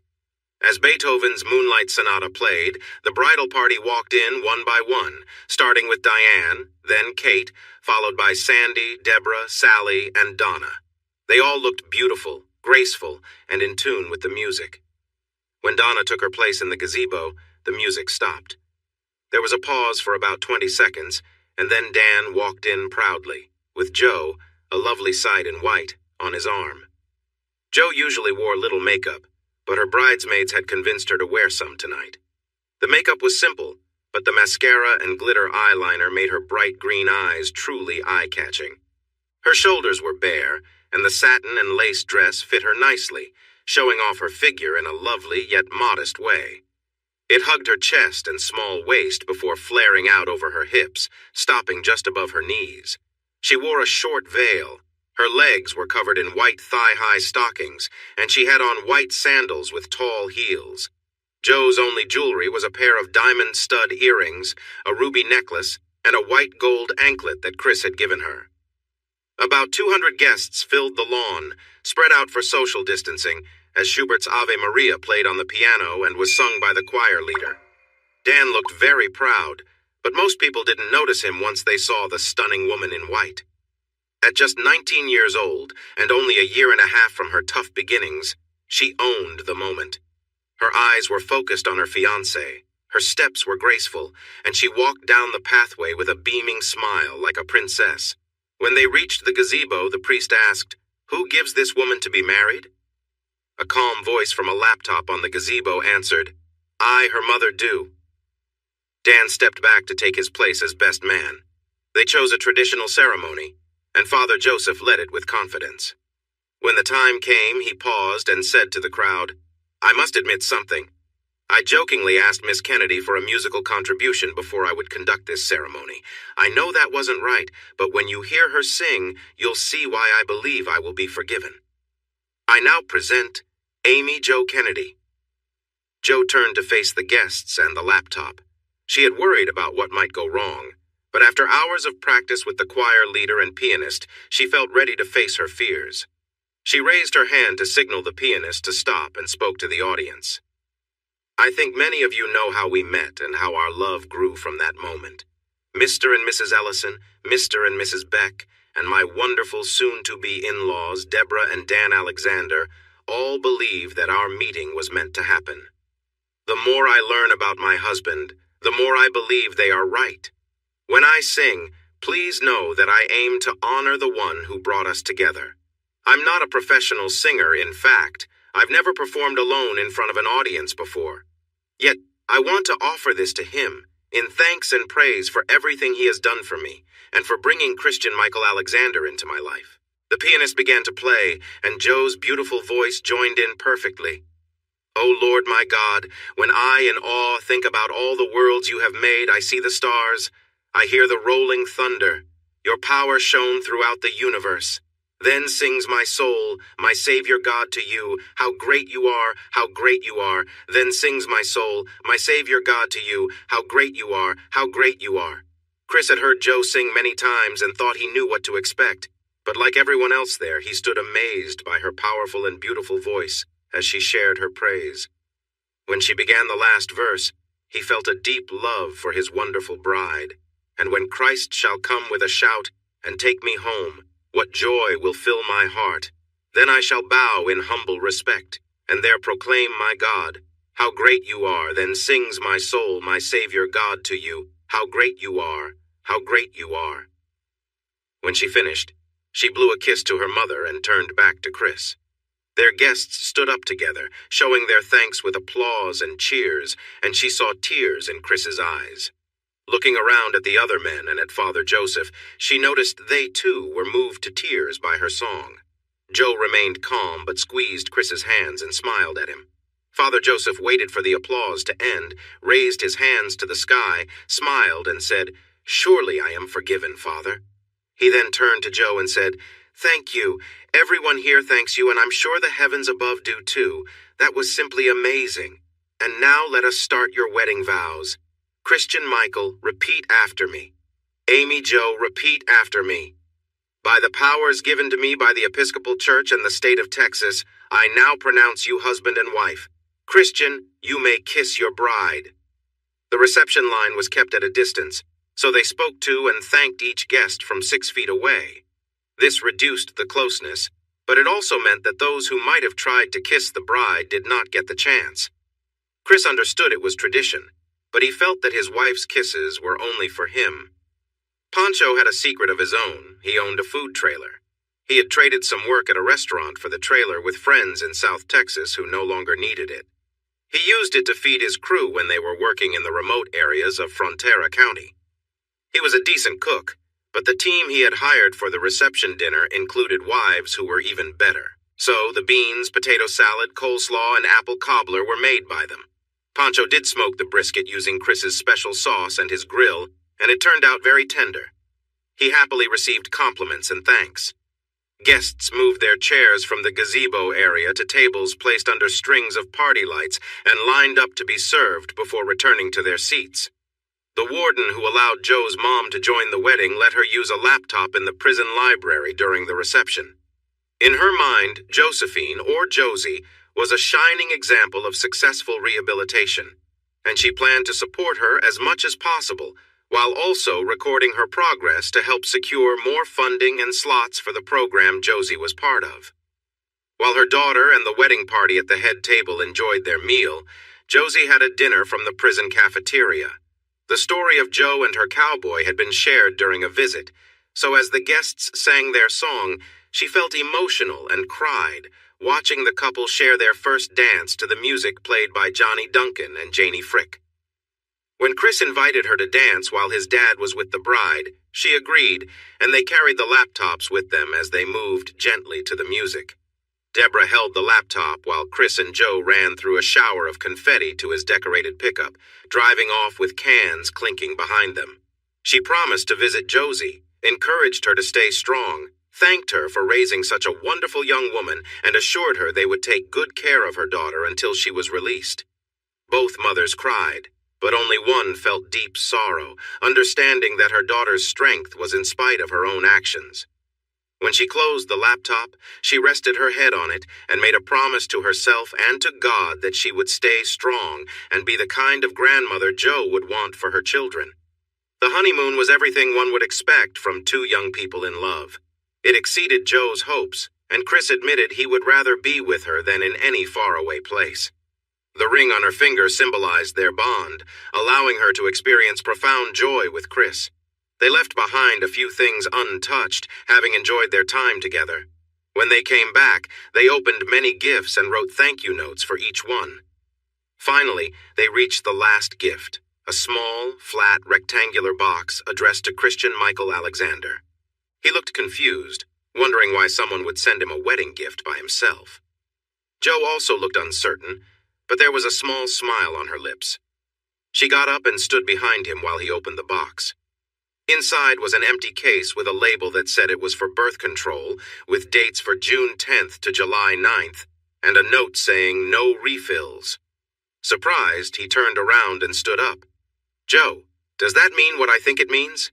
"It means exactly what you think. Since you are always so careful and slow to make choices, I made the choice for us. I'll be taking classes from home for a while. And you have a full-time job now. I don't want you to miss the chance to help with our children at night, so—" He picked her up and carried her upstairs, wanting to make the moment memorable. Deborah's Christmas Eve gift that December was a funny t-shirt that said, "World's Hottest Grandma" on the front. That got everyone's attention. Thanks for watching this video. Don't forget to subscribe to Infidelity Plus to stay updated with more captivating tales of infidelity and payback. Turn on notifications so you're the first to see our latest content.